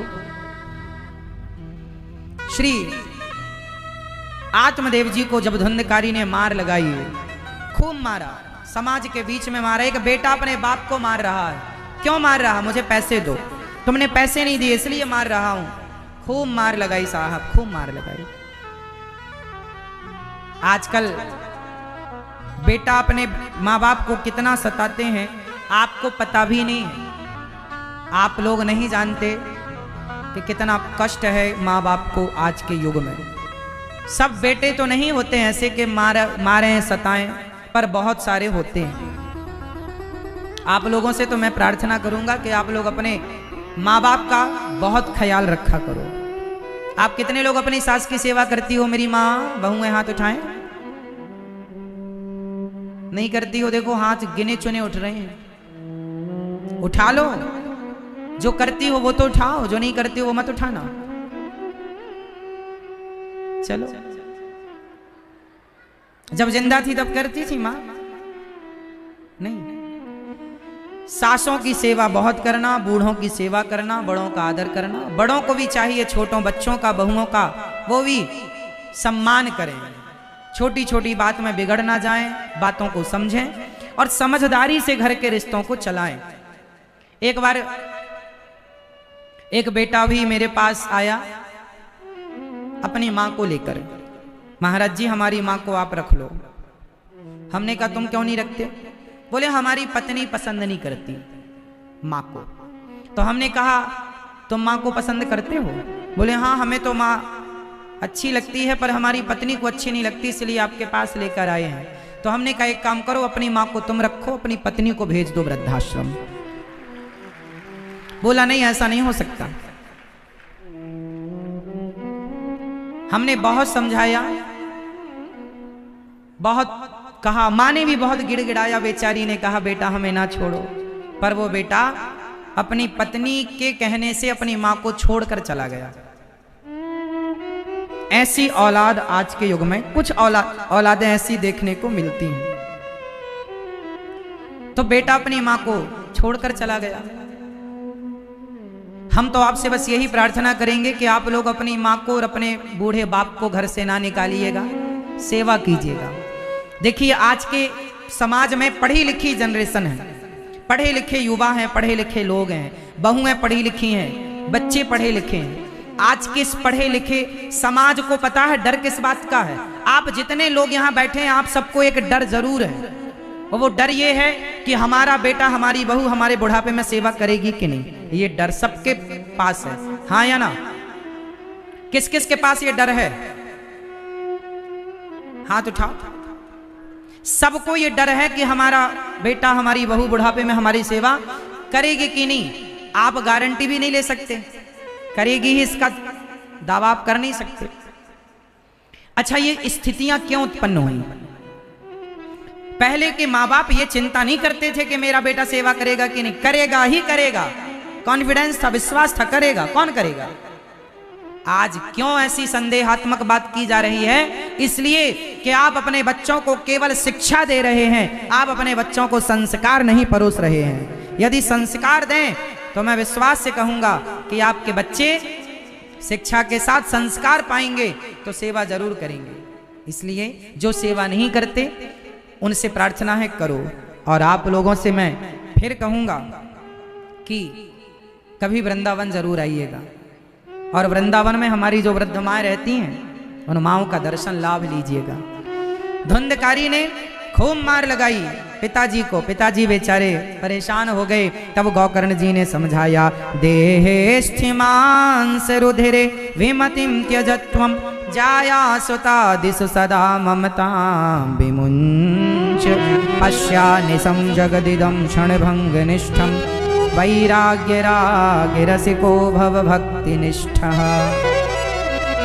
देहे स्थिमांस रुधिरे, पिताजी ये शरीर हमारा हाड़ मांस का बना है। अच्छा बताओ इस संसार में आपका क्या है? फटाफट उत्तर दे दो मैया, आपका क्या है संसार में? इस संसार में आपका क्या है? पत्नी आपकी तो होगी, पति किसका है फिर? आप कह रही हो मेरा कुछ नहीं, तो पति पड़ोसन का है, आपकी तो है। हाँ, वो पत्नी किसकी है? आपकी। बेटा किसका है? आपका। आप कहते हो ये पत्नी मेरी, ये पति मेरा, ये परिवार मेरा। देखो व्यवहार में तो यही कहना पड़ेगा कि ये मेरा है, बेटा मेरा है, पत्नी में। व्यवहार में कहो, बाहर से कहो, भीतर से नहीं। भीतर से ये जानो कि ये अपना नहीं है। अरे भीतर से तो ये जानो कि ये शरीर भी अपना, जब आप मरेंगे तो ये शरीर भी आपका यहीं रह जाएगा। शरीर भी आपका नहीं है, है? शरीर आपका था तो आप बुढ़ी हो गई, आपने रोका क्यों नहीं? मैया आप चाहती थी कि आपके बाल सफेद हो जाएं? नहीं, फिर भी हो गए। आप चाहती थी कि आप बूढ़ी हो जाएं? फिर भी आप बूढ़ी हो गई। आप नहीं चाहते फिर भी आप बदल रहे हैं। कौन बदल रहा है आपको? समय। कौन बदल रहा है? समय। इसलिए सब समय एक से नहीं होते। समय आपको बच्चा बनाता, समय बूढ़ा बनाता, समय मौत के शिखर तक पहुंचाता है। इसलिए समय को समझो। आपका ये शरीर पर, इस शरीर पर भी आपका अधिकार नहीं है। ये शरीर भी आपको छोड़कर एक दिन टाटा करके चला जाएगा। जब ये शरीर अपना ना हो सका तो शरीर से संबंध रखने वाले वो रिश्ते अपने कैसे होंगे, ये संसार अपना कैसे होगा? यही तो माया है, यही तो अज्ञान है। इसी अज्ञान को मिटाने के लिए सदगुरु होते हैं। आज गोकर्ण जी ने ज्ञान देकर अज्ञान मिटाया और उनका कल्याण हुआ। एक दिन धुंधकारी ने अपनी माँ को मारा। माँ बेचारी कुएं में कूदकर आत्महत्या करती है। गंगा में डूबोगे तो अकेले आपका ही कल्याण होगा, पर यहाँ डूब जाओगे तो 21 पीढ़ी का कल्याण हो जाएगा। ये वो गंगा है। कहते हैं प्यासा हमेशा कुएं के पास जाता है, पर आज तो खुद कुआं चल कर के आप प्यासों के पास आ गया। ये कथा का कुआं है। इस कुएं में आप सभी को प्रेम से पान करना है, कथा रस पान करना है। एक सज्जन कुएं के पास चले गए लोटा लेकर। भाई कुआं हमें पानी दे दो। कुआं बोला ले लो। सज्जन ने कहा ये बताओ तुमसे ज्यादा पानी किसके पास है? हम उसी के पास। तुम्हारे पास पानी थोड़ा कम दिख रहा है, हम उसके पास जाएंगे जहां पानी ज्यादा हो। तो कुआं ने कहा हमसे ज्यादा पानी तालाब के पास होता है। जाओ तालाब के पास। तालाब के पास गया, भाई तालाब राम राम। राम राम। भाई तुम्हारे पास पानी बहुत है पर हमें पानी ज्यादा चाहिए, बताओ ज्यादा पानी कहाँ मिलेगा? तालाब बोला कि ज्यादा पानी, हमसे ज्यादा पानी चाहिए तो नदी के पास जाओ। नदी हमसे ज्यादा, नदी के पास गया, नदी से कहा, नदी बहन राम राम। हाँ जी राम राम। प्यास लगी है तो पी लो, परंतु आप पानी हमें जहां ज्यादा हो वहां बताइए। आप नदी में सबसे ज्यादा पानी है ऐसा? तालाब ने कहा, क्या आपसे भी ज्यादा पानी किसी के पास है? नदी ने कहा, हाँ है। किसके पास? बोले समुद्र के पास। ठीक है, अब वो नदी को छोड़ा, समुद्र के पास गया। समुद्र भाई राम राम। राम राम। तुम्हारे पास तो पानी बहुत है। समुद्र ने कहा, पानी तो बहुत है हमारे पास, पर तुम्हें चाहिए कितना? अरे भाई हमें लोटा भर चाहिए था।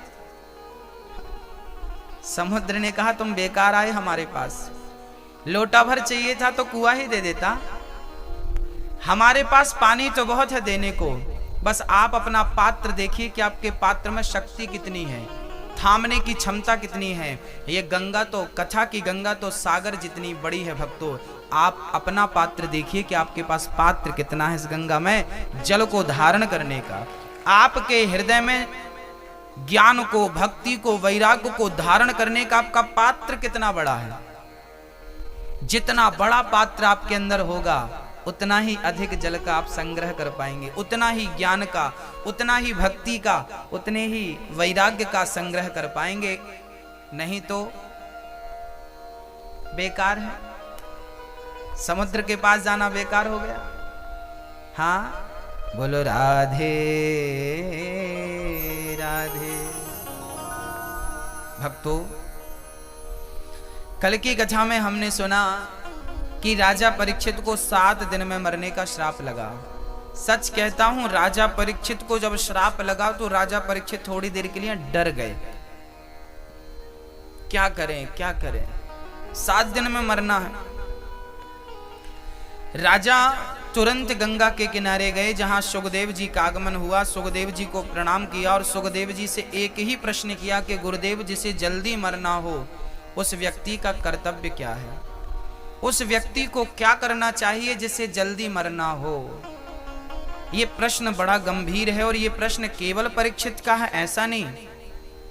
ये परीक्षित आपका, ये प्रश्न आपका, हमारा, सबका है ना? हम सभी का ये प्रश्न है। जिसे जल्दी मरना हो उसे क्या करना चाहिए? वैसे 7 दिनों की जिंदगी ही है सबके लिए, आपके लिए प्लस हमारे लिए।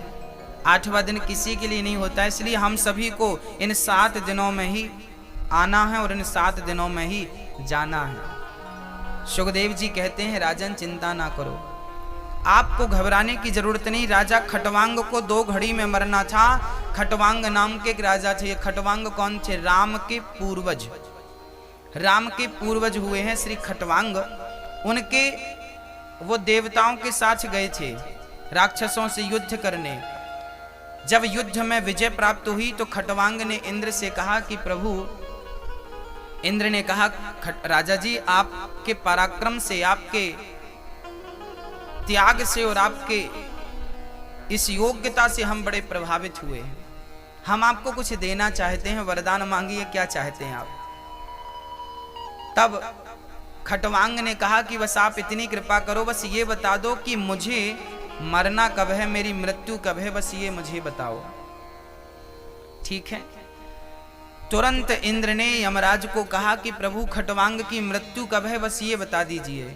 इंद्र की बातें सुनकर यमराज ने कहा कि खटवांग की मृत्यु 24 मिनट के भीतर होने वाली है। 2 घड़ी 48 मिनट के भीतर होने वाली है।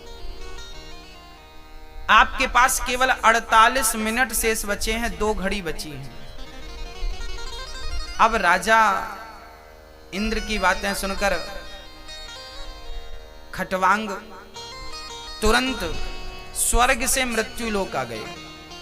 व्यवस्था की गई, जल्दी से मृत्यु लोक आए और वो गंगा के किनारे पहुंचे राजा खटवांग।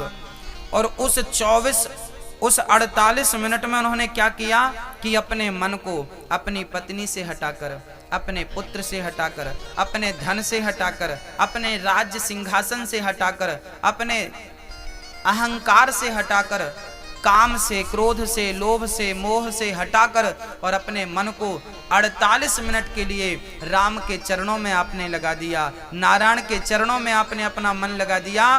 केवल भगवान के चरणों का चिंतन करते करते 48 मिनट बीते, सुंदर सा विमान आया और भगवान के निज धाम को चले गए। ये मोक्ष का साधन है, मोक्ष का उपाय है कि आप मरने के पहले, ये भागवत आपको क्या सिखाएगी 7 दिनों तक? ये भागवत आपको यही सिखाएगी कि इन 7 दिनों में आप अपने मन को पत्नी परिवार से हटाकर गोविंद में लगाएं। यदि मन आपका भगवान में लग गया तो मेरे द्वारा कथा सुनाना सार्थक हुआ, आपके द्वारा कथा सुनना सार्थक हुआ। और आपका मन यदि भगवान के चरणों में नहीं लगा तो आप 1000 बार कथा सुन लीजिए, कोई अर्थ नहीं। आप अधिक सत्संग करिए, पर आपका मन भगवान के चरणों में यदि नहीं लगा तो सत्संग करने का अर्थ नहीं है मेरी माँ, भैया जी। इसलिए भागवत क्यों आई है आपके बीच में? केवल ये समझाने, ये बतलाने के लिए कि समय हो चुका है भगवान के चरणों में मन लगाने का। देखिए ना, बूढ़े बूढ़े लोग यहाँ हमारे दादाजी लोग बैठे हैं, बूढ़ी बूढ़ी मेरी माँ बैठी हैं। मैं आप लोगों से निवेदन करता हूँ, आपके पास अभी बहुत टाइम है। खटवांग के पास तो केवल 48 मिनट थे, आपके पास तो 48 दिन भी हो सकते हैं। आपके पास तो अभी 10 साल भी हैं, 5 साल भी हैं, आपके पास तो लंबा समय है। आप अभी से अपने मन को संसार के विषयों से हटाना शुरू कर दीजिए।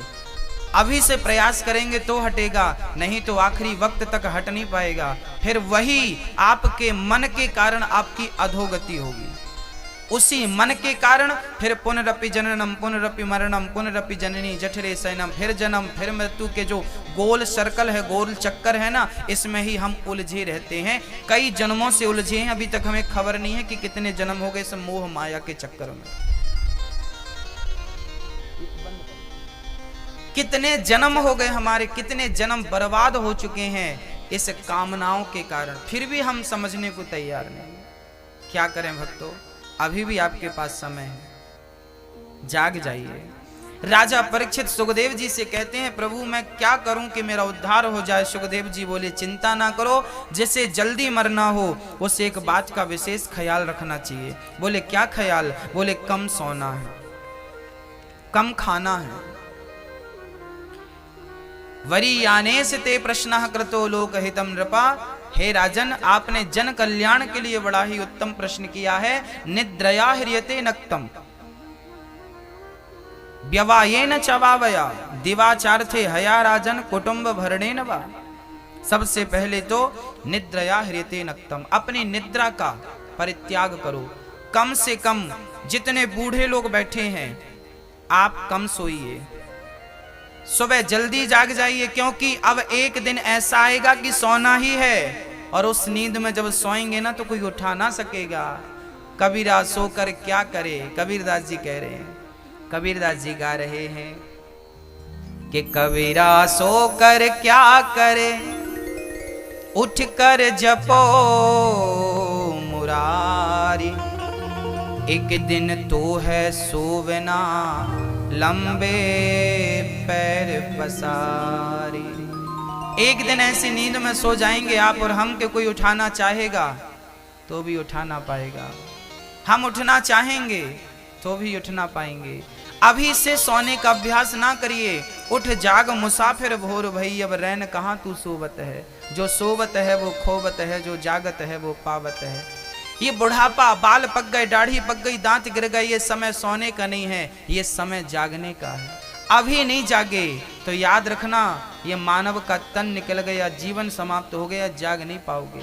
कितने जन्म और होंगे तो भी नहीं जाग पाओगे। ये मानव का देह पाकर नहीं जाग पाए तो क्या कुत्ता बिल्ली का शरीर पाके जाग पाओगे? हाँ, जाग जाइए, कम सोइए। तो क्या करें जाग कर? बोले बस भगवान का चिंतन करिए, चिंतन करते करते सोइए, चिंतन करते करते जागिए और भगवान नाम का प्रचार करिए, भगवान नाम का सहारा लीजिए। मीराबाई से किसी ने कहा कि तू मीराबाई पाँव में घुंघरू बांधती, ऐसी लागी लगन मीरा हो गई मगन, वो तो गली गली हरि गुण गाने लगी। किसी ने मीरा से कहा कि दिल तेरा कृष्ण से लग गया तो कमरे में बैठ के क्यों नहीं कृष्ण कृष्ण जपती, जमाने में क्यों घूमती है। मीराबाई बोली कि मैं कमरे में कृष्ण का नाम जपूंगी तो केवल मेरा कल्याण होगा, पर गली गली में उनका नाम गाऊंगी तो जो जो कृष्ण का नाम सुनेगा उनका कल्याण होगा। इसलिए मैं जमाने में घूम घूम करके कृष्ण का नाम गाती हूँ। इसलिए हमारे पूर्वज लोग प्रभात फेरियां निकाला करते थे। प्रभात फेरी जानते हैं कि नहीं आप लोग? प्रभात फेरी अर्थात सुबह 4 बजे हमारे दादा परदादा उठ जाते थे, 5 बजे, और सवेरे से ढोलक मजीरा खरताल लेकर के और सीताराम सीताराम गौरी शंकर सीताराम रघुपति राघव राजा राम हरे राम का संकीर्तन पूरे नगर में भ्रमण करते थे। उसे प्रभात फेरी कहते थे। भगवान के नाम के साथ ही लोगों की शुरुआत हुआ करती थी। और आजकल के बुढ़े 8 बजे तक सोते हैं, ये प्रभात फेरी नहीं करते। पता नहीं कब जागेंगे, ये मर जाओगे कंधे पे लोग उठाएंगे, वो राम राम जपेंगे, तुम खुद क्यों नहीं जप रहे हो? जमाना बोलेगा राम नाम सत्य है, राम नाम सत्य है, वो बोल रहे हैं, आप बोलो ना जब तक सांस है। कि क्यों दुनिया वालों के भरोसे बैठे हो? हाँ दादाजी, कोई काम नहीं है ना बुढ़ापे में? सवेरे जल्दी जागिए, बच्चों को जगाइए, चलो बेटा प्रभात फेरी का टाइम हो गया है। ये शरीर भोगने के लिए नहीं मिला मेरी माँ, सोने के लिए तो कुत्ता बिल्ली का शरीर भी मिलता है। कुत्ता बिल्ली के शरीर में भी नींद आती है ना? कुत्ता बिल्ली के शरीर से भी लोग खाते हैं, उनका भी पेट भरता है, आपका भी भरता है। कुछ काम ऐसे हैं जो आप करते हैं तो वो भी करते हैं। देखिए, आप लोग पेट भर के खाते हैं ना तो कुत्ता बिल्ली भी पेट भर के खाते हैं। आप लोग सोते हैं ना तो कुत्ता बिल्ली भी बढ़िया से सोते हैं। आप लोग बच्चे पैदा करते हैं ना तो कुत्ता बिल्ली भी बढ़िया से बच्चे पैदा करते हैं। बच्चे पैदा करना, पेट भर खाना और सोना, ये बहुत बड़ी बातें नहीं है। ये कुत्ता भी करता है, बिल्ली भी करता है, गधा भी करता है, सुअर भी करता है, पक्षी भी करता है, मछली भी करती है, सब करते हैं।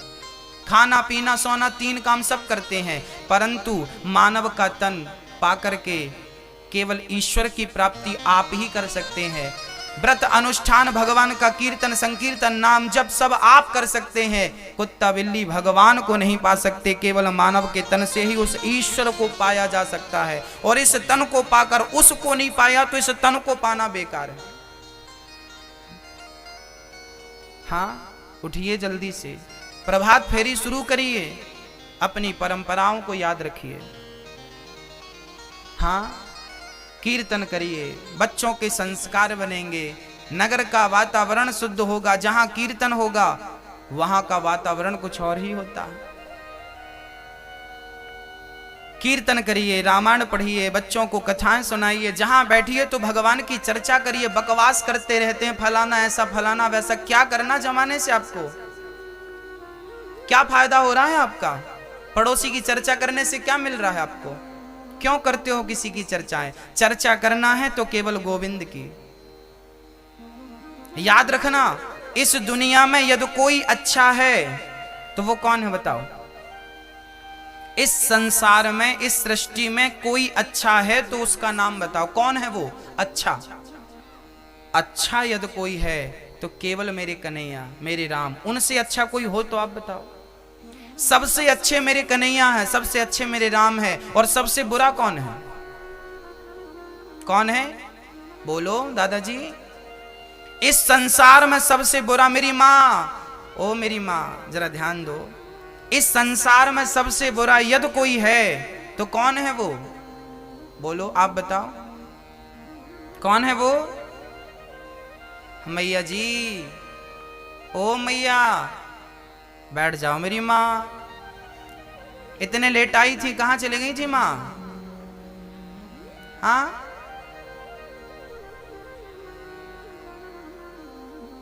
बताओ। जवान जवान लेट हो तो समझ आता, बूढ़े बूढ़े लेट हो रहे हैं, पता नहीं क्या काम था। इस संसार में सबसे बुरा यदि कोई है तो वो हूं मैं। और सबसे अच्छा कोई है तो वो है मेरे श्याम, मेरे कृष्ण। अच्छाई देखना है तो भगवान की देखा करो, और बुराई देखना है तो खुद की बुराइयां देखा करो, क्योंकि मेरे जैसा बुरा कोई नहीं। बुरा जो देखन मैं चला, बुरा ना मिलिया कोई, और जो दिल खोजा आप ना, हमसे बुरा ना कोई।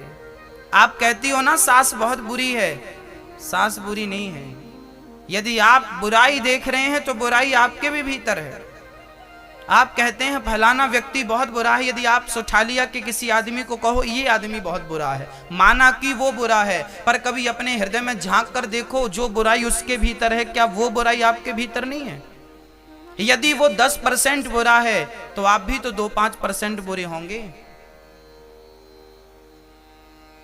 हाँ, हम जमाने को बुरा कहते हैं। जब हम किसी को उंगली दिखाते तू बुरा है ना, तो ये 3 उंगली हमारी तरफ इशारा करती है, वो 1% बुरा है, तुम 3% बुरी हो, उससे ज्यादा बुरी तुम हो। फिर भी हमें अपनी नजर नहीं, जमाना बुरा दिखता है।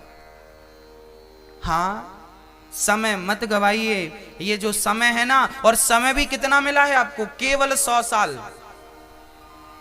कितना समय है आपके पास? 100 साल, जिसमें से 100 में से 50 तो निकल गए। जो 50 साल के हो गए हैं उनसे बोल रहा हूं, 50 गए, बचे कितने? 50 बचे। उन 50 में 12 घंटे का दिन, 12 घंटे की रात, 25 साल तो सोने के निकाल दो, बचे 25 साल। उस 25 साल में 3-3 घंटे की आपकी बकवास, और 2 घंटे का जुआ, और 1-1 घंटे का नहाना, और 1-1 घंटे का खाना, ये निकालोगे ना तो 5 साल ही बचेंगे, है ना? और कथा में आके पंचायत भी तो करनी रहती है, देखो चल रही है, ये भी तो काउंटिंग की जाएगी। ये सब जोड़ा जाएगा ना तो मुझे लगता है कि भगवान की प्राप्ति के लिए आपके पास 1-2 साल भी नहीं बचेंगे। पूरा समय गवा दिया, किस लिए आया था, क्या करने लगा। एक पिता ने अपने बेटे को 100 रुपए दिया, बेटा 100 रुपए लो, बाजार जाओ और बढ़िया से ना फल लेकर के आना। फल। बेटा बाजार गया 100 रुपए लेकर। बाजार में देखा क्या कि वहां एक मंदारी बंदर को नचा रहा था। नाच बंदर नाच, ससुराल जाएगा तो कहाँ बैठेगा, वो बैठ के बताता। पैदल जाएगा कि गाड़ी से जाएगा, वो गाड़ी से जाके बताता, गाड़ी से जाऊंगा। एक मंदारी बंदर को नचा रहा था। साहब, एक पिता ने भेजा 100 रुपए देकर, साहब गए और वो उस मंदारी के खेल को देखने में मस्त हो गए। खेल पूरा हुआ, बंदर ने कटोरा उठाया, मालिक ने कहा कि ये सब दान दाताओं से कुछ कुछ मांग लो। बंदर कटोरा लेके गया तो साहब ने 100 रुपए पिता ने दिया था, वो 100 रुपए उसके कटोरे में डाल दिया। मंदारी बंदर को लेकर चला गया। अब इन्हें याद आया कि मेरे पिता ने मुझे भेजा क्यों था। जब तक याद आया, अभी भूल गए वो खेल में कि पिता ने क्यों भेजा बाजार। जब तक याद आया तब तक दुकानें बंद हो चुकी थी। दुकानें बंद। वापस गया, पिता ने कहा भाई फल लेने भेजा था, फल लेके आया। पिताजी दुकानें बंद हो गई। अच्छा, तू गया तो टाइम से था। ओ पिताजी थोड़ा बिजी हो गए। तो चल कोई बात नहीं, पैसे वापस कर। बोले पैसे खर्च हो गए। पैसे भी खर्च हो गए और जिस कार्य के लिए भेजा था वो कार्य भी पूरा नहीं हुआ। इस कथा का अर्थ क्या है? इस कथा का अर्थ मैं आपको समझाता हूं। एक पिता ने 100 रुपए देकर बाजार में भेजा। वो पिता कौन था? वो पिता है परम पिता परमात्मा। उस परम पिता परमात्मा ने आपको और हमको 100 रुपए देके बाजार भेजता है। ये संसार एक बाजार है। इस संसार की बाजार में हमें कितने रुपए देकर भेजा? 100 रुपए। ये 100 रुपए क्या थे? 100 साल की उम्र। 100 साल की उम्र क्या थी? 100 रुपए थे। 100 रुपए देके भेजा था, जाओ फल लेकर आना, अच्छे अच्छे कर्मों के, अच्छे अच्छे कर्म करना, अच्छे अच्छे कर्मों के फल लेकर आना। पर हम यहाँ पर आए तो यहाँ पर एक मंदारी बंदर को नचा रहा था। अर्थात हम सभी मंदारी का खेल ही देखते हैं। कभी पत्नी बंदर बन के नाचती है, कभी पति बंदर बन के नाचता है। सच कहता हूँ, गृहस्थ जीवन में उलझा हुआ प्राणी बंदर की तरह नाचता है। हाँ या ना? पत्नी कहती है मैं तो सवेरे से नाच रही हूं, पति भी कहता मैं कौन सा बैठा, मैं भी तो नाच रहा हूं, तुम भी बंदर तुम भी बंदर। ये संसार की बाजार में हम क्या हैं? बंदर। बंदर बनकर नाचते हैं। जब से होश संभाला था तब से आज तक नाच रहे हो साहब। और इसी बंदर के नाच में कितने रुपए खर्च हो गए? कितने रुपए खर्च हो गए? कितने रुपए? 100 रुपए खर्च हो गए। पिता ने 100 रुपए दिया था, अर्थात पत्नी के बच्चों के पालन में, अपना कैरियर बनाने के चक्कर में 100 साल की उम्र खर्च हो गई। जब तक कोई सदगुरु मिला कि तेरा जन्म किस लिए हुआ है, जब तक आंख खुली तब तक दुकानें बंद हो चुकी थी, जब तक होश आया तब तक समय पूरा हो चुका था, मौत सिर पे नाच रही थी। वापस भगवान के घर गया, पिता ने कहा 100 रुपए दिया था, हिसाब दे। फल लाया अच्छे अच्छे कर्मों का, बोले अच्छे कर्म नहीं कर पाया, वो तो धन दौलत के चक्कर में गलत कर्म हो गए, किसी को मारना हो गया, डांटना हो गया, चोरी हो गई, झूठ बोल लिया, ये सब पाप कर लिया, ये गलत कर्मों के फल लेके चला गया। भगवान बोले तो चल 100 रुपए वापस कर मेरे। 100 साल भी खर्च हो गए और जिस लिए भेजा था वो कार्य भी पूरा नहीं हुआ। सच कहता हूं भक्तों, हम और आप ठगाए जा रहे हैं। हमें ठग लिया हमारी इंद्रियों ने, हमारे काम ने, क्रोध ने, लोभ ने, मोह ने हमें ठग लिया, पता ही नहीं चला। ये 100 रुपए का हिसाब आप दीजिएगा भगवान को, आप भी दीजिएगा, आप भी दीजिएगा। हाँ, कि 100 साल की उम्र में आपने क्या क्या किया, कितनों को हंसाया है, कितनों को रुलाया है, कितनों के घर उजाड़े हैं और कितनों के घर बसाए हैं, हिसाब दीजिएगा भगवान को। कहानी केवल 100 साल की है। आप यहां जितने लोग बैठे हैं ना, आप 100 साल पहले, आज से 100 साल पहले सुठालिया में आप में से कोई नहीं था। आज के 100 साल पहले आप में से सुठालिया में कोई नहीं था। आप में से सुठालिया तो थी, यहां लोग तो थे, पर आप में से एक भी नहीं था। और आगे 100 वर्षों के बाद भी आप में से कोई एक नहीं बचेगा। हाँ या ना? सुठालिया 100 साल पहले भी थी और 100 साल बाद भी रहेगी, पर 100 साल पहले आप नहीं थे और 100 साल बाद आप नहीं रहेंगे। कहानी केवल 100 साल की है। इन 100 साल में चाहे तुम अच्छे इंसान बन के चल लो, चाहे अहंकारी बन के चलो, चाहे बाग लगाओ, चाहे आग लगाओ, मर्जी तुम्हारी है। बस हिसाब मांगा जाएगा, 100 रुपए का तो दे देना।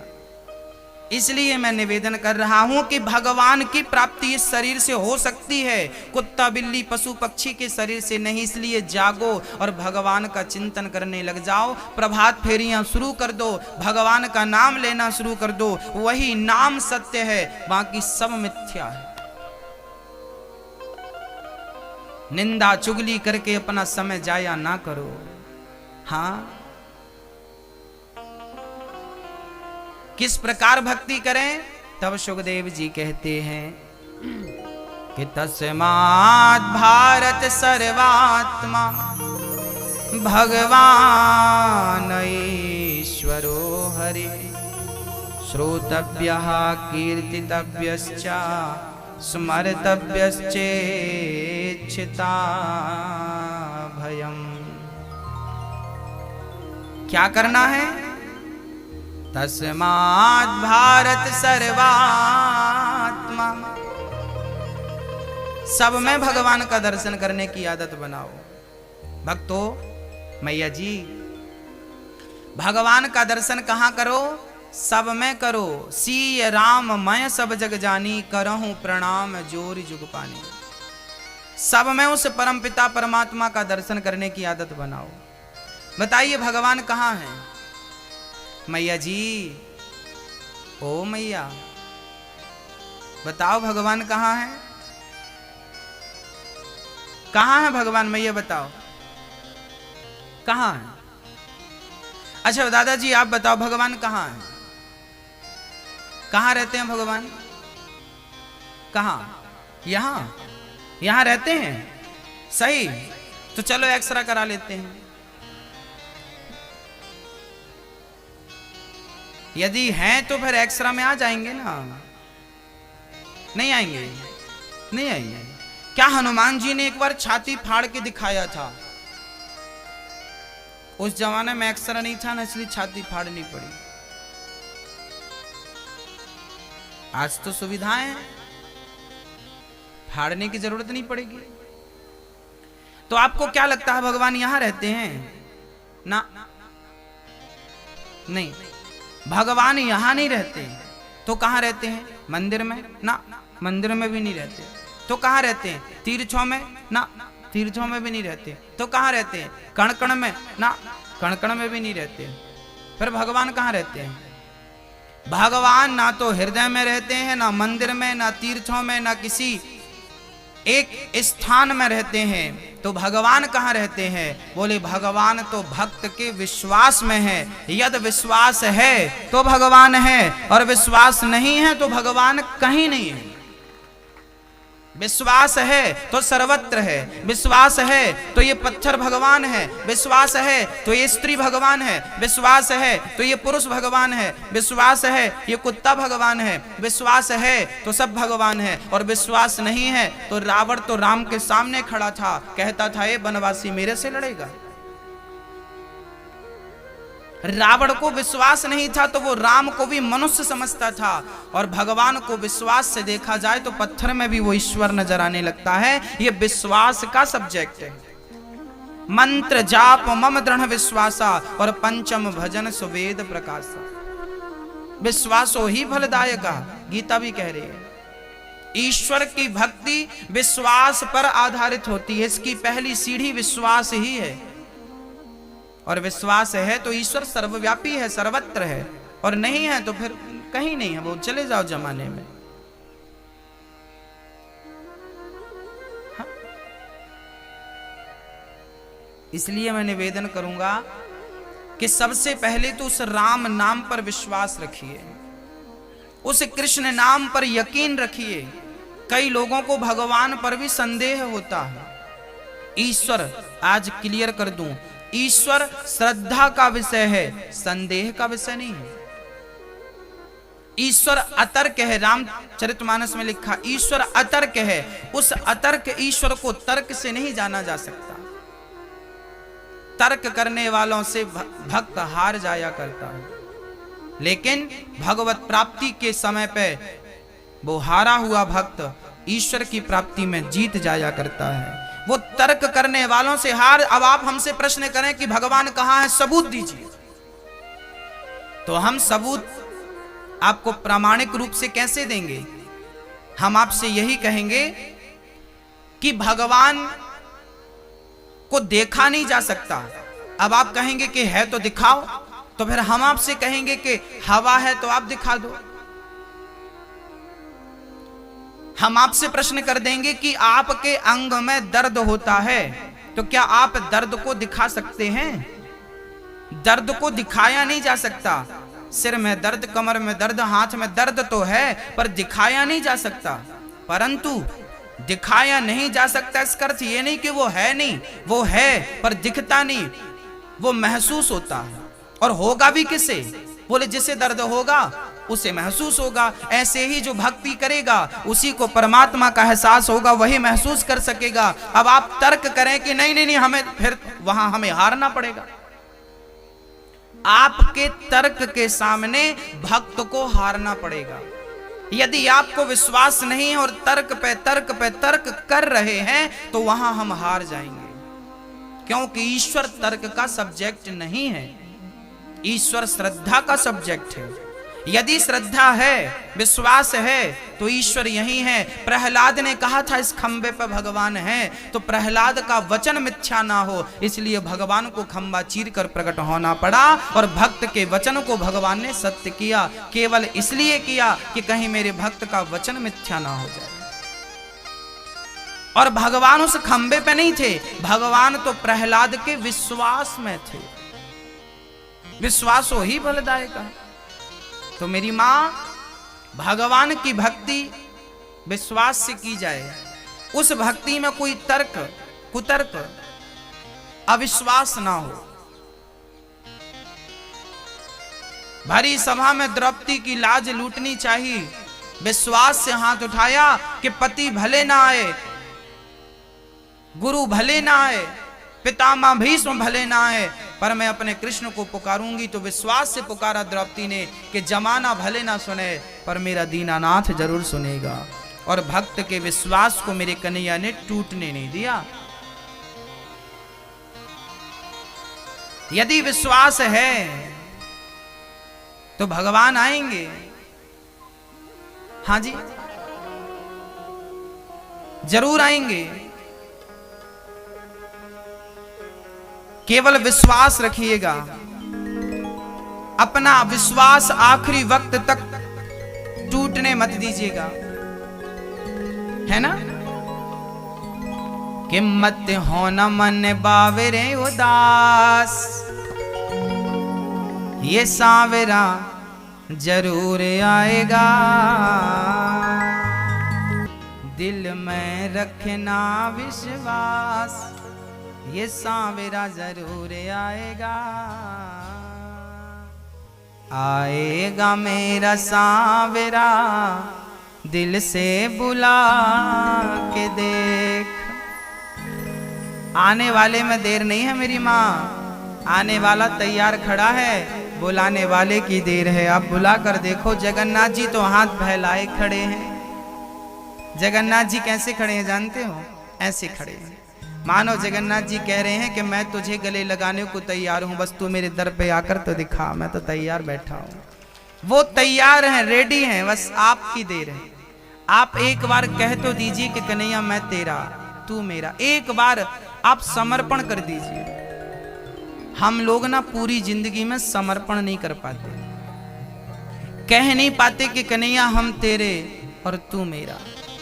सुखदेव भगवान ने राजा परीक्षित से कहा, राजन चिंता करने की जरूरत नहीं है। हाँ, सब में भगवान का दर्शन करो, ईश्वर का दर्शन करो, किसी से बैर ना रखो। चतुश्लोकी भागवत हमेवासमेवाग्रे नान्यद्यत् सत्सत् परम। पूरी चर्चा सुनाई, गोविंद को प्रणाम किया श्री सुखदेव भगवान ने, और भगवान के स्वभाव की चर्चा करने लगे।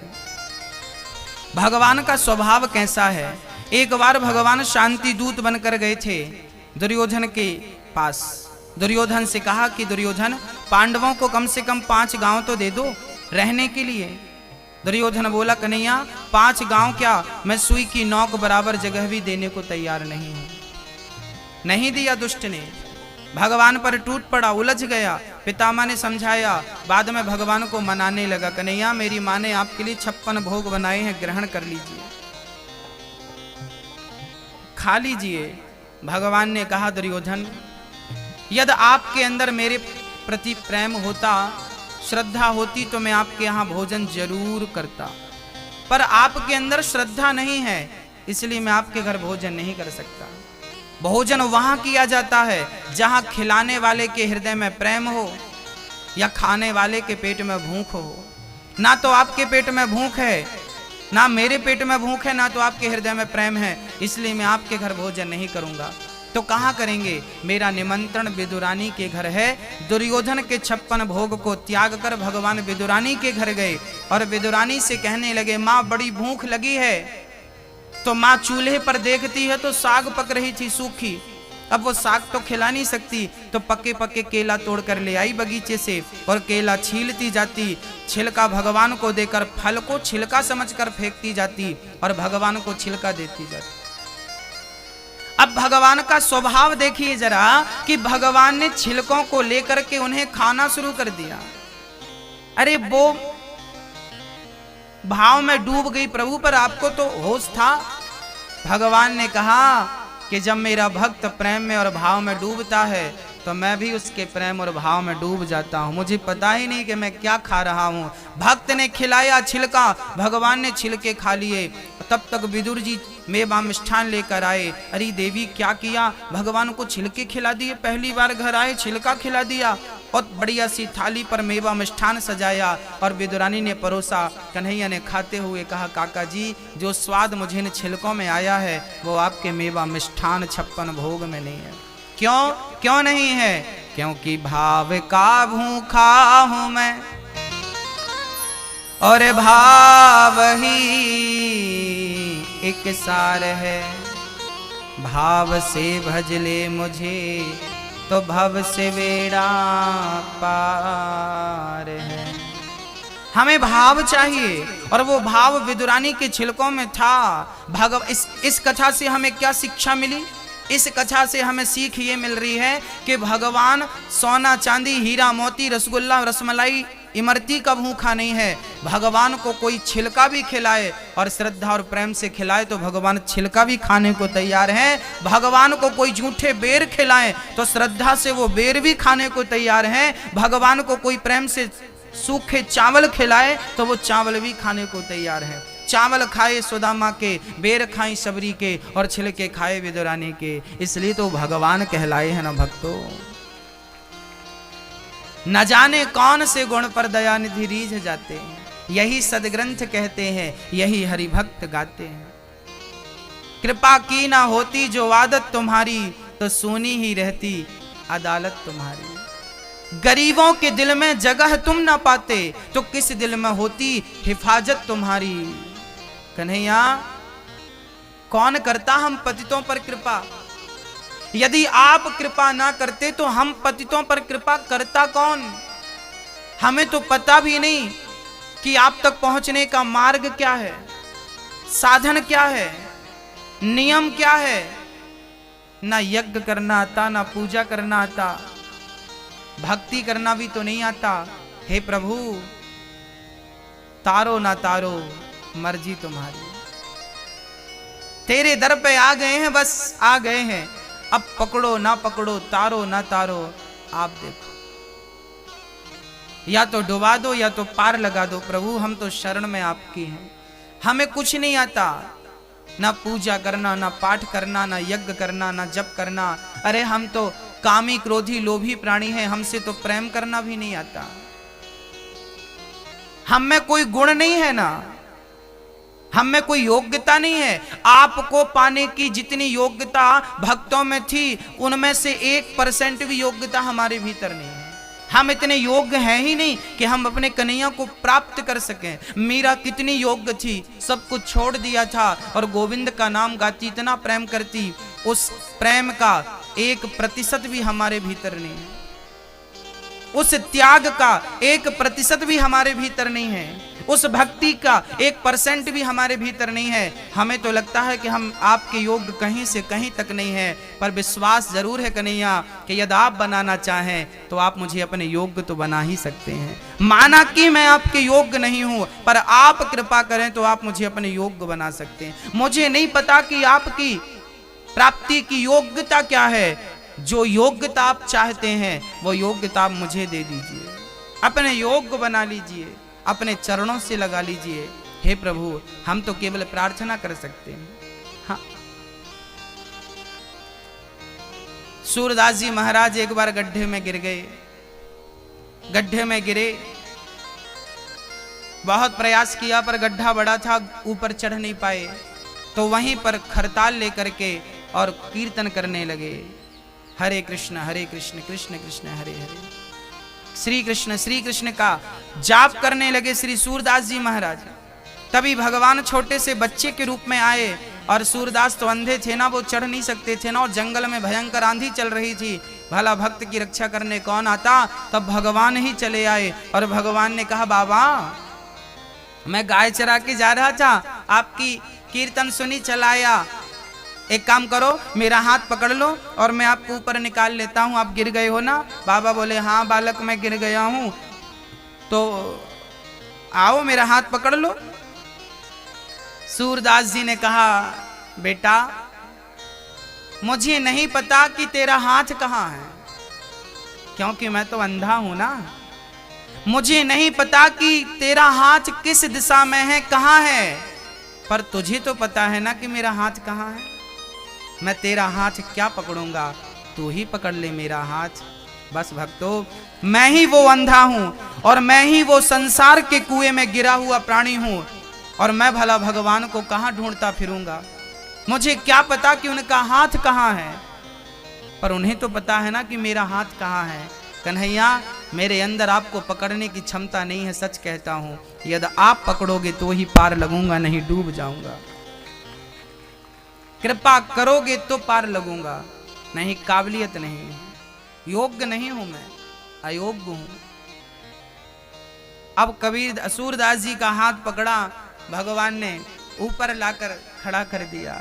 अब सूरदास जी ने देखा कि बच्चों ने कई बार मेरा हाथ पकड़ा है, पर इस बच्चे का हाथ कुछ अलग ही है। सूरदास जी लिपट गए, बोले आप कोई बालक नहीं हो, आप तो मेरे भगवान हो। मैं पहचान गया कि आप भगवान हो। और जब बालक, देखिए भगवान आपके आसपास हैं, अब पहचानना आपको ही पड़ेगा, पहचानना आपको ही पड़ेगा।